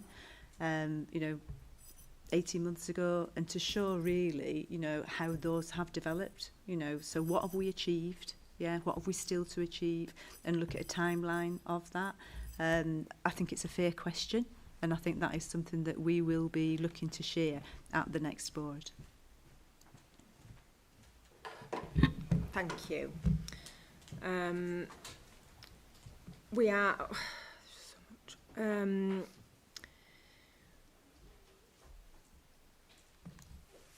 We've started using lots of panels, like there's the map panel. What parents are coming back to us and saying is that there seems to be people hiding behind panels. Like there's an SMEH panel now that we know some members have had to wait like 8 weeks, assumably because of the 6-week holidays, to be seen at that. But actually, in the end, it's just a signposting. So it's like all these panels that we've got, are they actually valuable, and are they just used to sort of, how Oversight panel said, it doesn't seem transparent. Dan, yeah. I'll come in. Oh, Julie, sorry. No, it's okay. Then I'll let Dan come in. So it's really, really important that, as we've sort of set out at the beginning of the meeting, talking about, the recent inspection, that actually we are listening to the feedback that we are receiving from parents and carers in the city. So if there is, as you've just shared, particular feedback around the panels, then I would really want to hear that, as I know that Dan would. I'm really looking to come to the Parent Carer Forum. I've got your dates for September or October, so it would be a really helpful discussion there if I could have feedback. Certainly send it before, but I think that gives us an opportunity to have a conversation about that and really to take that back, or facilitate a conversation as well between parents, and actually officers in the service, because as we've said, we can't stand still. Sometimes we establish panels, sometimes we've had panels or other meetings, for a number of years, and it's right that we get that feedback and then we act on it if there's things that we need to do differently or things that we need to improve. It's a lot of time, it's a lot of officer time. We need to make sure that we're getting the impact and a positive impact as a consequence of it. Yeah, we can absolutely send you that, no problem at all. Just one last thing that I want to touch on. We're finding that EOTAS packages are, the schools are getting named, getting consulted without parents being notified about it, when parents have said on the EOTAS, on the reviews, that school still isn't an option for the child. But actually, we're finding out that schools are being consulted with. That doesn't seem very fair. Dan. Thanks, Maria. I wanted to come back on the last bit before, if I may, because there was a couple of things about the panels which I think is really important, and I think there are quite a lot of panels in the city for all sorts of things, and we have those panels because we want to bring the strength of the various different officers and colleagues from across the school system in the city to bear to help. So that's why we have a panel, because we can have more people involved in a conversation and a decision. The multi-agency panel in relation to requests to assess and decision to issue is sort of a best practice panel, and we've talked about it a lot, haven't we, in terms of the amount of resource it takes and the number of hours. I feel quite comfortable that panel is a really good one, in the sense that it brings consistency of decision making. It's really fair. It means that a child whose needs might be similar to someone else coming through that panel is more likely to get a fair decision than not, because we've got that system in place. I wanted to just address the SEMH panel bit, though, because that is a panel which is quite different. and it's a panel where schools actually will bring requests for help and support will raise challenges around children who might be at risk of exclusion from school or suspension, and they will come to our panel where we will do some signposting. We will challenge back as well sometimes, because partly the result of that panel is that we still have a really low rate of permanent exclusion in the city, because we're talking, advising, supporting, challenging, pushing back and saying, actually, have you tried this? And so the signposting is actually more about saying, we'd like you to consider doing something else before you come back to think about the use of AP or exclusion. So I think that's another really sensible panel. So the reason why it was 6 weeks is because you have to have the school there to have the conversation. It's usually them that are bringing the challenge. So I think it's really important just to kind of raise that and to flag it. But if ever there is any feedback that you want to give, you know, I'm always listening, and we'll see each other. And I know we meet regularly. So let's talk about that, and you know we'll make changes if we need to. To the EOTAS bit, I think that this probably relates to, I'd be keen to understand the scale of that, if it was systemic and if it was something which needed to be addressed, or whether it was a particular issue with an individual. And obviously, so it's, yeah. No, it's quite a few people that have come back to us or on social media and that have said this, so it isn't just that particular family, it's a couple. So I think what I'd want to do then, obviously, it wouldn't be to have the conversation in here, but absolutely to commit to a conversation very quickly after this meeting. For everybody's benefit, really, EOTAS means education other than at school. And if the assessment process has determined that a child at this point in time cannot have their needs met within a school setting, but does have special educational needs and disabilities, then we would make arrangements with that family to support them to create or access an education offer that wasn't at school. So you're right, if that's what our assessment has determined is the need, then to consult with the school would seem to fly in the face of that. So I'm concerned to hear that, and I want to understand why that's happened, but also to unpick the nuances of it and to work with families. So I want to meet with you, and then with whichever families need to unpick that with us to sort that out. Okay, Maria, yeah. Okay, Councillor Goodall. Okay, thank you. Don't shoot the messenger here. This is just something I've got from parent groups. They're saying that schools are put off from doing EHCPs until year 5. I'm not saying anyone is putting them off. I'm saying they're not motivated to do EHCPs until year 5 because they'll get rejected before that, which means that the young children aren't getting the support they need. Now, I see in the report that you've got the focus on transition years, but is that a valid thing? And is there any kind of feedback on that? Should they be applying? Are they getting through? Thanks, Councillor Goodall. That's an interesting question. I think if we went to the multi-agency panel and we looked at how many requests for an EHC needs assessment there were coming through between the reception and year 5, we would see a fairly significant number. It's a feature of our system as it currently stands, and this is not of our making, but it's perhaps at least one reason which might explain part of this, that this is a trend nationally, is that at primary school we tend to see, or we certainly used to tend to see, applications coming more ahead of transition to secondary and certainly into secondary. That trend might be driven by a couple of things. Financial sustainability is one of them, because the more EHCPs that you have in a school, the more that school has to contribute of its own resources before we'll top up. And primary schools are smaller than secondary, so the kind of that has a bigger impact on their financial sustainability. That's one potential reason. I'm not saying that is the reason, and I know that all of our primary school leaders and SENCOs are deeply committed to making sure that they're meeting need. There may be some kind of residual challenge that they feel is there because of what may have been our historical approach, which was around funding for inclusion. I'm not sure that those assertions are necessarily grounded in fact, but I'd be really keen to have a look at that. I'd be going to our multi-agency panel and looking at how many assessments we get from a particular age range. If there may be a need, this is to your last point, that's the first threshold. If there may be special educational needs or disability, then we must assess. And then whether we issue or agree to issue a plan is dependent on that assessment. And that threshold is deliberately low because we don't want to miss anything. So there could be all sorts of reasons why that may be happening or be perceived to be the case. Again, perhaps we can have a conversation afterwards about where that's coming from, because we can tackle that by having a conversation and trying to understand it. Thank you. If I could just add to that, and just indulge me here, because I'm going from my own experience as a parent of a SEND child who was identified as being SEND the end of reception.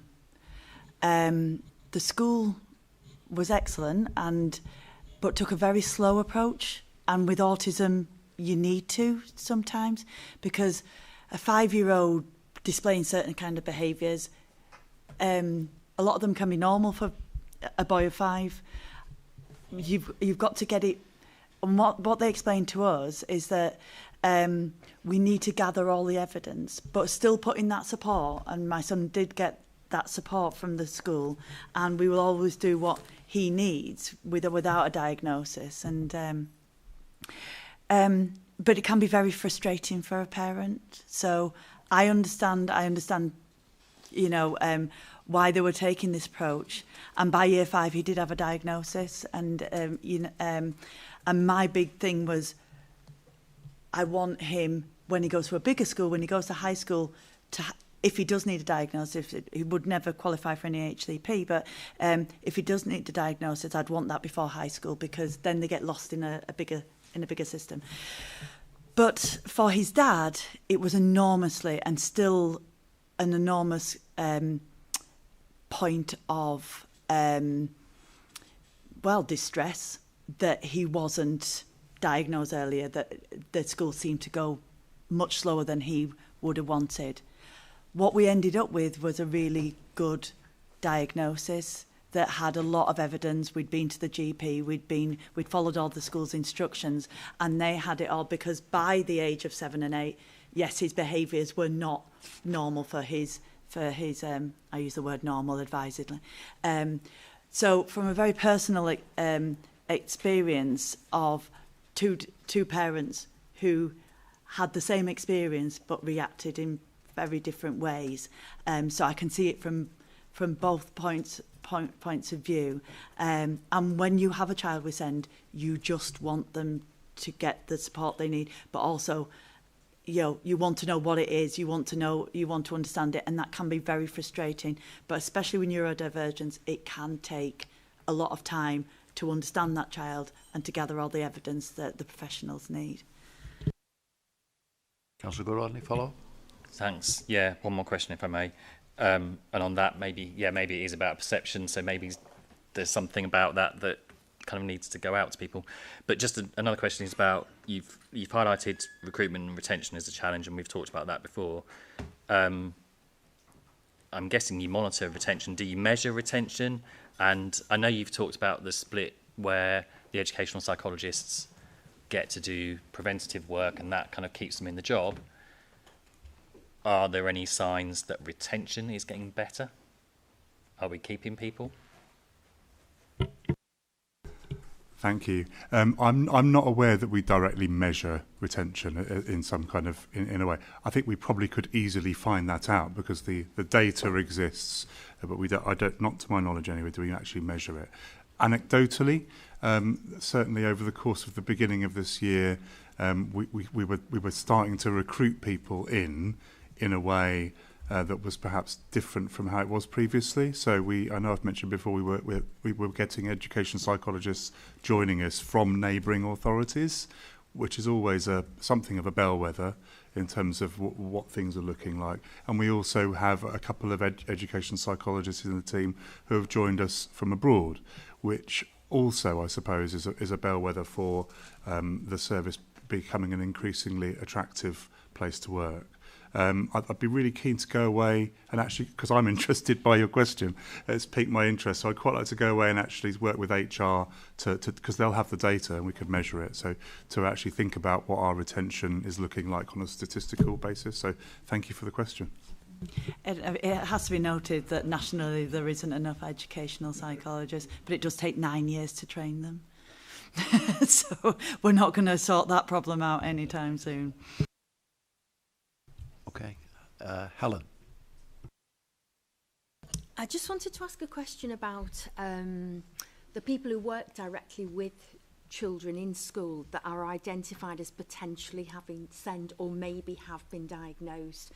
Now, I've just got experience of, this is just one individual person who was working in a school, really intelligent woman, but just did not have the correct training and was working with a child who was really had significant needs and actually left the role and potentially was replaced by somebody even less suitable. And I just wondered, for Leeds schools, is there any oversight of that? I imagine there's probably budgetary issues there as well, but I think it's really important that the people who work with these children have got the right training. Julie. Yeah, thank you. I think that's a real key issue. Certainly when I met with school leaders in the city, early years leaders in the city, workforce development, is a key issue.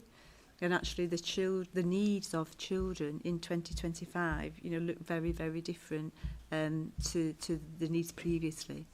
So I think for me, this is where we need to be really careful that we are not looking at local reform, if you like, innovation in response to national reform in silos. And it goes back to the point that I made earlier on in the meeting about, as an example, family help. Because for me, family help has got to be about early intervention and prevention. It's got to be about, engaging, looking pre-birth, about support that we are giving to, expectant parents in the city. It's got to be about actually how do we support, as I've said, our childminders, our nurseries, our primary schools, our secondary schools, but also the multi-agency team that works around the child. And I do think, as I've said, when we had an event probably a couple of months ago now in the east of the city, where we brought together colleagues from schools, from early years providers and health, the voluntary sector, to talk about how are we going to, develop family help in the city. And what does the family help offer look like to all children and all families? But key to that is, if we're going to be able to respond effectively, it is about ensuring that, our workforce, feel equipped and supported to meet the needs of children. So I think it's a huge issue.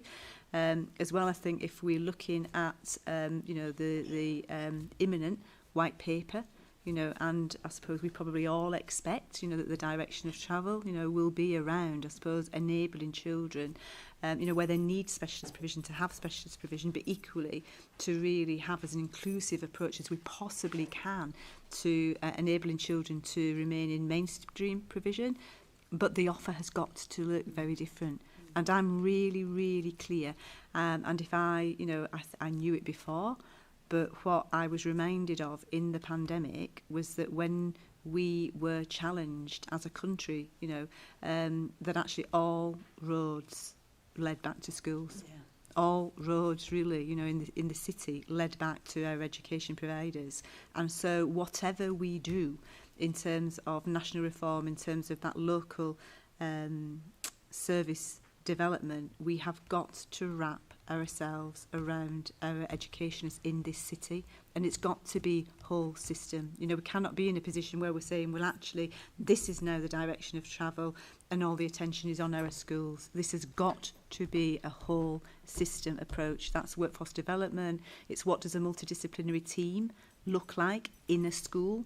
We are developing our multidisciplinary family help hubs. What's their offers then, in terms of education in the city? So I think workforce development is key, but I think it goes beyond that, really. And I think for me, this is where there is an opportunity when we're thinking about, you know, what's our vision for family help in Leeds and how do we make sure that that's a whole system. It's a big issue. It's not, you know, we don't have a magic wand to it, but again, it's about partnership working. It's about listening to parents and carers. It's about listening to children, and then it's about us responding as a system collectively to meet those needs. I think I'd also add that we know it's a particular problem for our teaching assistants, and who are actually, you know, caring for and you know, quite complex needs, which they weren't even 10 years ago, you know, 15 years ago. It was nothing like this. We are aware of it. We are trying to develop, and there are offers of training. But as you know, Helen, we have a fragmented school system, and the responsibility for training and things like that does land with the school or the trust and things. But we are hoping, like as Julie said, to, as a local authority, to really kind of bring all our schools together, all our educators together, and seeing how we can support each other, you know, because they're all Leeds children, and these are staff working in Leeds, if or living, you know, if most of them will live in Leeds as well, so they're ours, and so we are actively looking at ways of providing that support and really working as a whole system approach. Dan. Thank you, Councillor Flynn. I really welcome the question because I have conversations a lot with head teachers, with trade union colleagues around this exact issue. And something as simple and low cost as training and appropriate training can mean such a better outcome for the child or young person and for the staff member. And I think, you know, Councillor Hayden's right, we have a fragmented system. Julie's right, because we have a duty to convene a partnership and work around that. So it doesn't really matter that the responsibility for providing the training sits with the employer, i.e. the school or trust, because it's what does the offer look like in the city and how are we brokering that sharing of best practice, because particularly our special schools, but not exclusively, are very, very experienced in dealing with children whose needs can be particularly complex and can react in a certain way. We're working with them. There already is a very strong training offer in the school, provided in part by our One Sen service, so the Senate team, the team across autism, Portage. You know, the advice and support that comes out of that team is, I regularly get feedback from schools and parents telling me that the training and the offer and the support that's been given has kept, you know, a family together or has enabled a school to carry on working with a child. So it's something about how we share that offer. There's a big piece of work going on around at the moment called around inclusive mainstream provision, which is sort of a rebrand, I suppose, of what we used to refer to as ordinarily available provision. And again, as Julie said, that's about making sure that wherever possible we meet the needs of children in the mainstream. I work with the Health and Safety Committee in Leeds, which is part of Leeds City Council's approach to health and safety governance. We talked about this yesterday. One of the things we thought about, which was just kind of, it occurred to us all, was about supply. So supply agencies, you know, providing either colleagues who are teaching assistants or teachers, where they might be quite, for obvious reasons, placed in a classroom with a child that they don't know very well, potentially, whose needs they don't understand, but for whom it's obviously not practicable to provide training on the morning they've been called in at 7:30. So what we thought we might do, which would be quite helpful, is reach out to perhaps the 5 or 10 supply agencies in the city, again, to that system partnership working, to try and see if there's a way of making sure that the training offer that we have, which ultimately benefits all children in the city, can be applied consistently, or at least available to everybody in a way so that if they are coming in on the day, they've got a kind of baseline of training that's going to benefit all of the children in the schools that they work in. I'm sorry that's a really long answer, but I think it's important to provide that comprehensive overview. What's your Yeah, that's really helpful information. I think and particularly you would think that supply, that would be where you would, be slipping through the net. So it's really good that you're thinking of that. I'm thinking this, Matt, actually, as the three of you were speaking, it just struck me. I know I do negotiations with this, Matt. I know it's in a really difficult financial position, and I wonder if that's one of the issues for that particular Matt, that they are, we know that sometimes teaching assistants are paid on quite a low grade, and if you're recruiting on a low grade as well, you're not going to get the same level of qualification either. So it's just a thought that struck me while you were speaking, actually. Thank you. Dan. Thank you. I think, sorry, Councillor Hesselwood. Did you want to come in, Councillor Hesselwood, before me?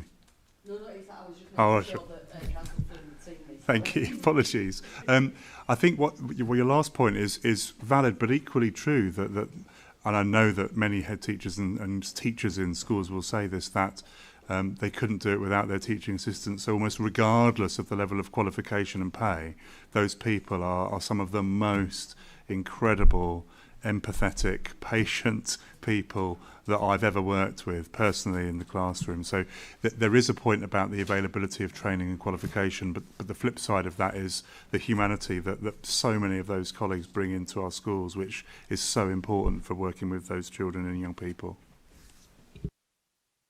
Okay, Councillor Gavani. Yeah, thank you, Chair. Isn't the problem you've got with training that child A presented with autism is vastly different than child B? I have no doubt that Councillor Hayden's son is vastly different than mine, and that's the problem you've got with. You can do a basic, this is autism, but then you've also got to do very child specific on top of it. And isn't that where you've got a problem with training? Dan. Yes. So ultimately, every child is different. But if we're talking about two children who might have some kind of autistic spectrum condition, the key word is spectrum, and so within that you will have a Venn diagram of traits which are shared by children there, and I think you would have different levels of training, and so at the bottom end of that training you're doing the basics, and whether it's about eye contact or fiddling or stimming or the various different parts of the kind of neurodivergent sorts of behaviours, or whether it's around how your approach to eating and food or sleep and various things that we can do as we get further up, working with parents as well at home. There are, because it's a spectrum, we understand that there are varying degrees of need that need to be treated differently. Every child will be different, and actually every child's relationship with another adult is also different. So even if you have two adults in the same setting who have both received the same training, the way that those individual humans interact with each other is unpredictable, and you might have someone who's very good at relating to someone and someone who's terrible, but they've had the same training. So there's something about our humanity in all of this as well, and how we relate to people. But I do take your point, but I think we can massively mitigate some of the challenges by having targeted training which supports with a spectrum of need. Councillor Gavani, you happy with that? Yes, okay. I just want to come in, and I'll let Julie come in, but my son's very different to his cousin. My nephew, they're both autistic, and different parts of the. But Thomas is very quiet, and Richie doesn't shut up. I have no idea where he gets it from, and they're both autistic. So take a point, and it is about. But yet, my brother, extremely good with both, and because. As an uncle to my son, because he has that understanding. So I think Dan's absolutely right. There are those common traits, or those common approaches that you take. But yes, they are very unique. Shouldn't use the word very in front of unique, but they are all unique and displayed differently. Very briefly, Julie. I think we're probably all saying the same thing, which is reassuring in some ways. But I think, there's an element of core training which we need to provide and which we can provide, and that's changing all the time as we learn more. But I suppose, you know, if it's a child who's has neurodiversity, if it's a child who's experienced trauma, if it's a child, you know, where there's that intersectionality in terms of need, actually for me, it's about the how, you know, and it's about the values, it's about that relational approach, it's about us recognising that every child is different. And actually a key to this, when you have your training and you've got that additional experience or knowledge, it's about how you apply that. But key to that is actually your understanding and commitment to getting to know that child, that individual child. You reminded me a little bit years and years ago when I was responsible for early years services, and you know, a sense and said that babies don't communicate. Well, we know, don't we, now, you know, that babies communicate an awful lot. And actually, you know, implementing frameworks as we did then around mosaic, you know, so again, really observing, watching, getting to know individual children, whether they're babies, whether they're adolescents, whether they're in primary school. There's something about the training, there's something then about our approach, our values, our care, our quality that we're providing, and you can't separate out the two.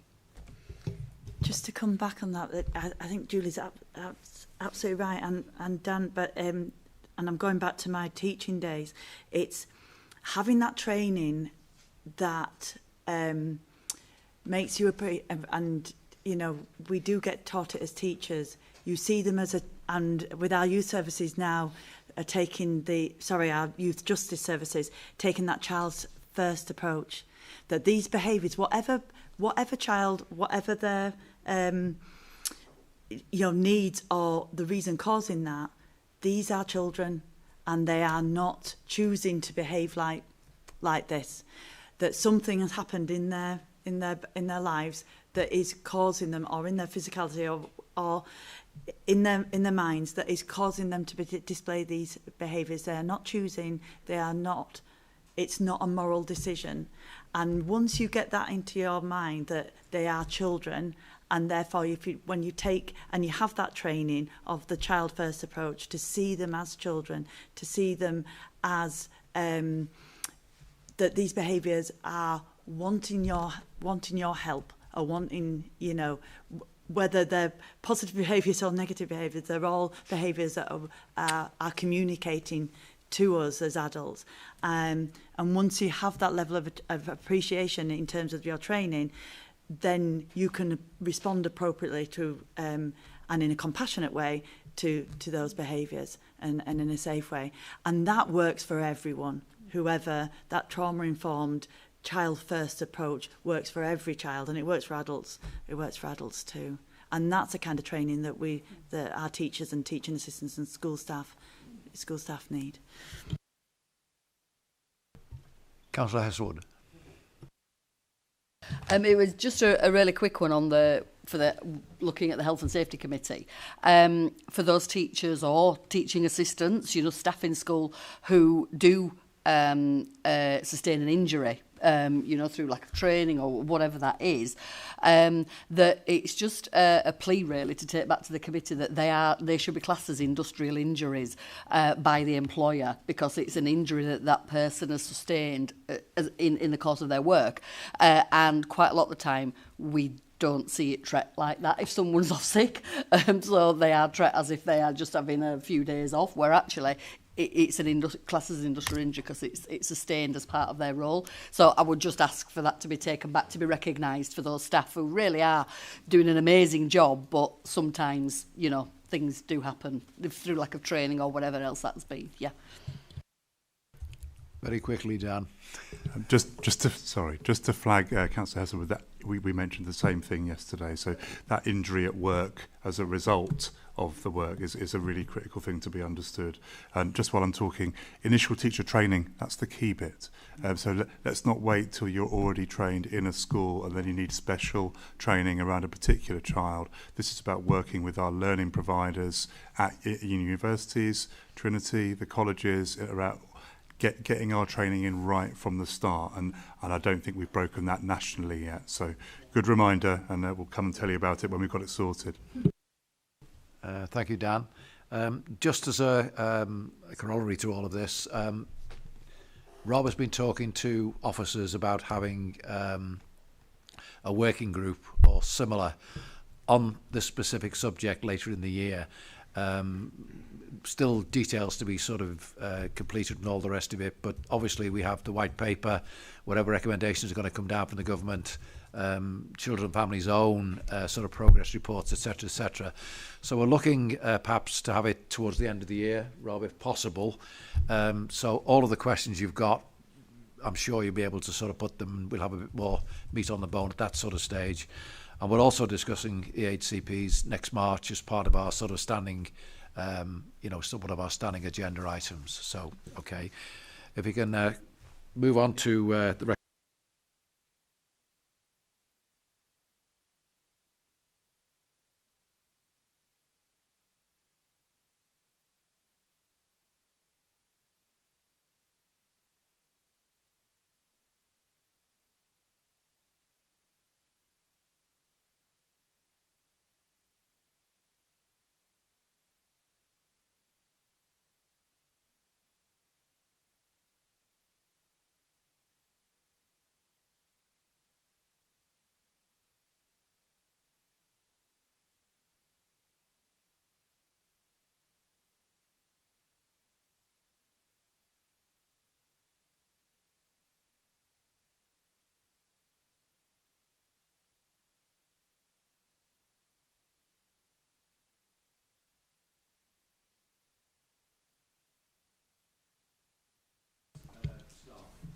I'll briefly open it. It's a financial. The paper sets out the financial position for the Children and Families Directorate in month 4 of the current financial year. So, as colleagues will be aware, the service continues to operate under significant financial pressure. This is driven by rising demand and complex needs across our services. But despite this, the Directorate is taking active steps to manage spend. We've introduced tighter controls on placement decisions, strengthened oversight of high-cost packages, as is set out in the Sufficiency update that we had earlier. We're continuing to invest in fostering and residential capacity and to reduce our reliance on external provision. They're not unique to Leeds, but but we are working really, really hard to limit the budget, the impact on our local budget, and see what we can do to mitigate these. So I don't know whether anybody else wants to. Thank you, Councillor Hayden. Any of the officers like to comment? Julie? Yeah, I'll just come in very briefly, Councillor Flynn, because I know people we want to get onto the discussion. But I think, as Councillor Hayden set out, we continue to operate in a context of real financial challenge. I think that does reflect, the national challenges that we've got. We've got a broken care system, that's accepted. We've got a broken send system, that is accepted. And then, as a large core city with the complexity that we've got, we've already talked about poverty, the impact of poverty on children, in terms of abuse, neglect, the need then for children to become looked after. The intersectionality between, as an example, children who do have special educational needs and disability, and then other areas, whether it's trauma, again, whether it's living in poverty. And it's balancing, in a sense, the statutory responsibility that we have to provide effective help and protection for children, whilst trying, again, to maintain, a balanced budget. As Councillor Hayden has said, I meet with directors of children's services across Yorkshire and Humberside. I met with them last Friday. We're all experiencing the same challenges, in relation to financial pressures. But we are continuing to do everything that we possibly can. The paper sort of, talks about some of the governance that we have in terms of, the delivery board, the member oversight meeting that we do now have, on a monthly basis. And suffice to say, really, that we are the monitoring and the oversight of the budget. I've been in Leeds for 10 years now, 11 years, has never been more robust. But it will continue to be a challenging position, and I cannot say otherwise. Thank you, Julie. I've got a question, but does anybody else have any questions or comments before I sort of step in? Okay.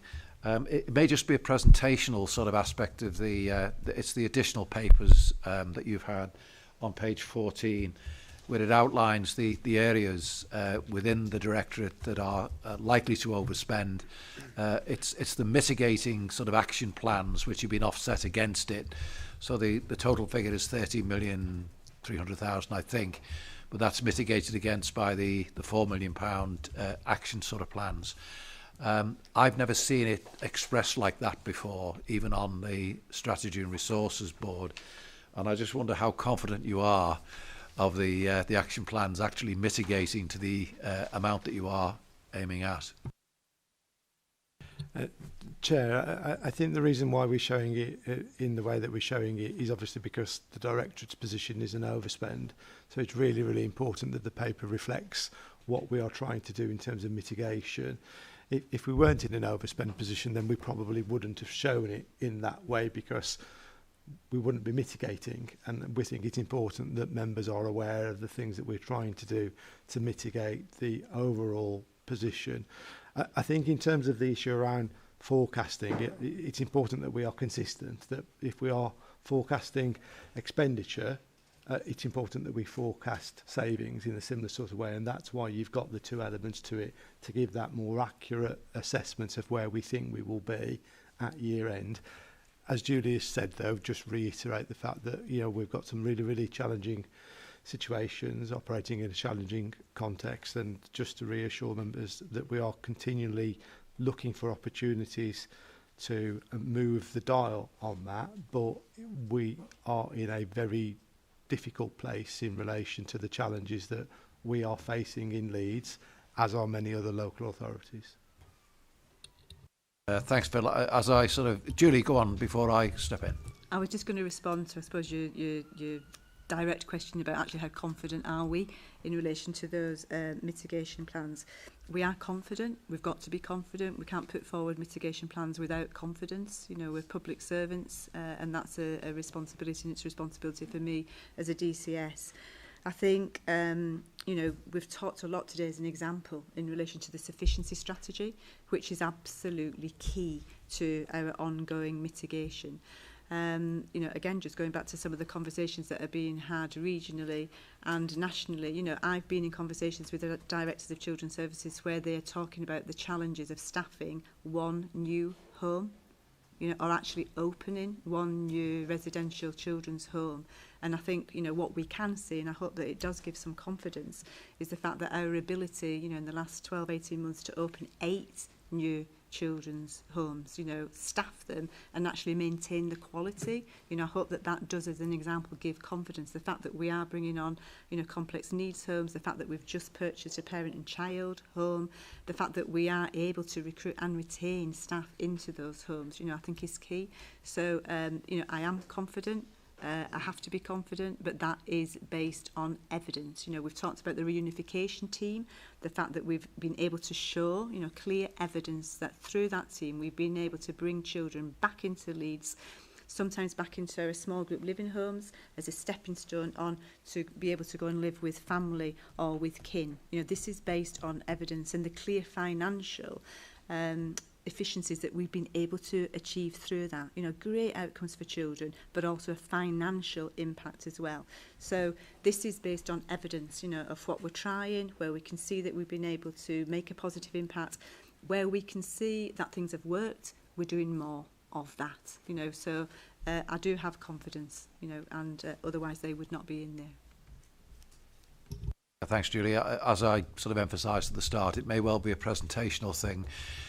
We have a Strategy and Resources Scrutiny Board on Monday, at which we'll be going into this in a bit more detail.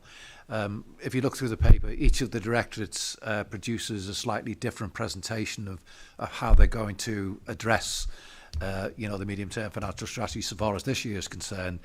And it's a wee bit confusing. That was the only reason I asked the question, not because I disbelieved you or I felt there was a real sort of major issue here. I've tried to get an answer from finance before the meeting today, but unfortunately nobody seen he was around, so I could follow it up with him. Does anybody else have any sort of questions? comments to make? No? Andrew. Mine was just a general question, and nobody can read this report without completely understanding the extent of the complexity of the challenge, and it's the same for all of these sectors, isn't it, across the city and individual organisations.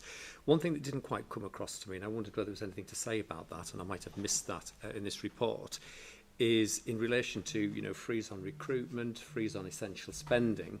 That's not new to the authority, clearly, but what do we know about the impact on the workload of the increasingly smaller circle of people who are left to deliver that service? Yeah, it's a very good question. So again, you know, we're really mindful when we are making decisions around, as an example, VLS, you know, when we're making decisions around, you know, efficiencies in particular areas, I suppose of the demand, you know. So as an example, there are some services, there are some teams, you know, where we would not be recommending, and we certainly wouldn't be implementing reductions, as an example. Do you know what I mean? You know, because we can't, because we recognise that that would be a false economy. But equally, the challenges, you know, the challenges are the challenges, which is we have to look at making efficiencies. Just by the very nature of the budget within the Children and Families Directorate, you know, a significant, the majority of that is, you know, is on our staff, you know. So, and again, as I've said, I've been here 10 years, 11 years next year, and there's no doubt about it. You know, there are less people, I have no doubt, doing more. But to be honest with you, there is not a local authority in this country. There is probably not a partner organisation in this city, where it's a school, whether it's the voluntary sector, whether it's our statutory services, who are not in the same position. And I suppose that's the challenge for us as leaders, you know, to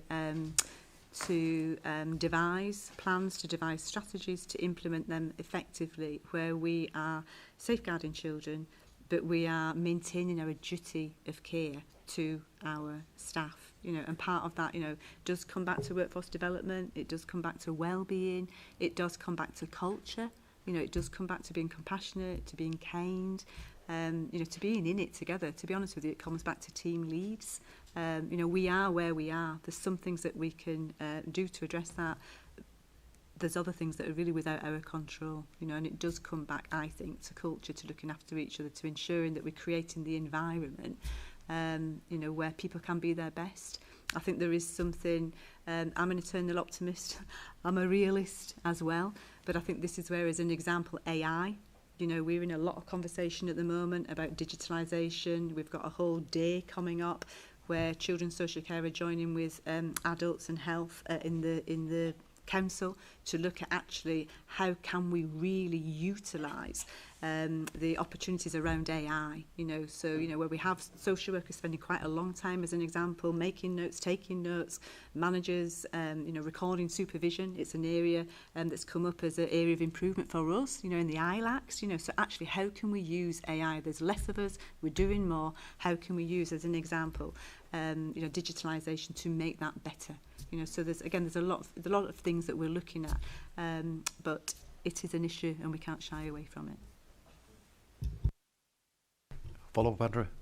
Well, just to say that I think it's really important to acknowledge that, because I think in all of our individual walks within this business, I think we're all at the stage where we are losing resource that we couldn't hand on heart say it's not an efficiency. You know, we are at stages where we have to acknowledge that some of these savings do impact on the quality of what we're trying to deliver. And I think people on the ground, they need that to be acknowledged, because their work, and particularly our least well paid, are doing an awful lot. And as you say, culture is important, isn't it? Because we rely on an awful lot of goodwill and people just being paid up to the needs of children, to the love of the work that they do. But I think we're on the friction of that. I really do in some cases. Such are the cuts that, you know, we're all experiencing. Yeah. Thanks very much indeed. Just in passing, you know, adults and health are in a similar sort of position, and in fact is worsened considerably this month than it was previously. And effectively, this is the problem with demand-led work. There's an element of control over certain aspects of the job that we do, but the demand that's placed on the council, you have very little by way of control over it. So, and we're still a third of the way through the year, so there's still time to see our way through it. And hopefully the sufficiency strategy in due course will see the end of all these sort of overspends, all the rest of it.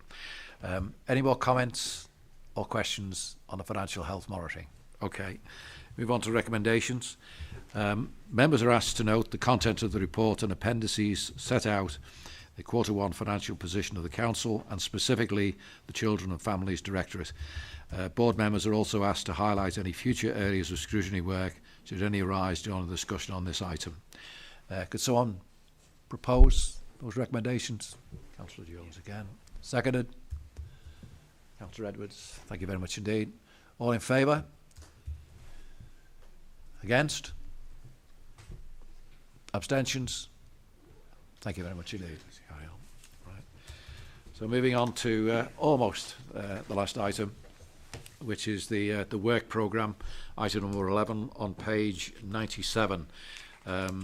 As we discussed at the very start of the meeting, the pre-meeting, there are a couple of sort of additional things that we mentioned, which I'll ask Rob to go through now. We can't enough, Rob. Yes, thank you, Chair. Yes, just briefly, conscious it's been a fairly lengthy meeting. Appendix 1 to this report provides the latest work programme. Appendix 2 is the Executive Board minutes.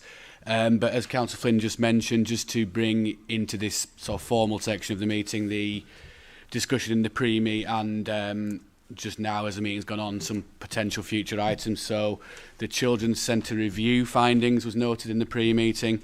A potential working group on EHCPs for later this calendar year, a need to programme in the area-based planning approach for schools as well, needs to be brought in for later in the year, and then also there is a plan to bring forward a school attendance update report as well for the November meeting. So just to put those on the record for in the formal section of the meeting, Chair, and I think that's the update from me. Thank you.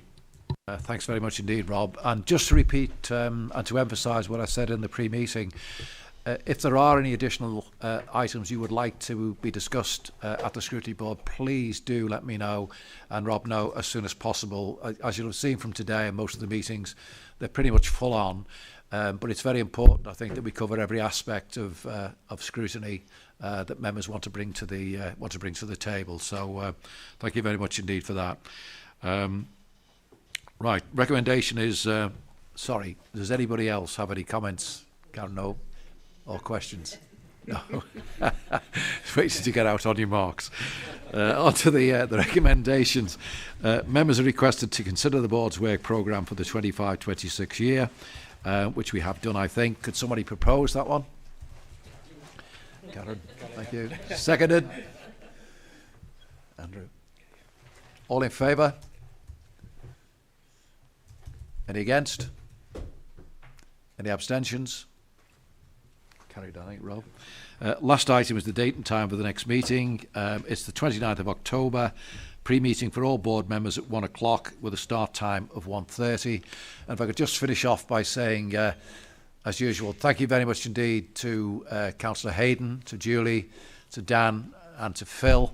I miss Donna. If you could pass my thanks on to her before, when you sort of leave the meeting here, and to all the officers who contributed to the briefings for this meeting.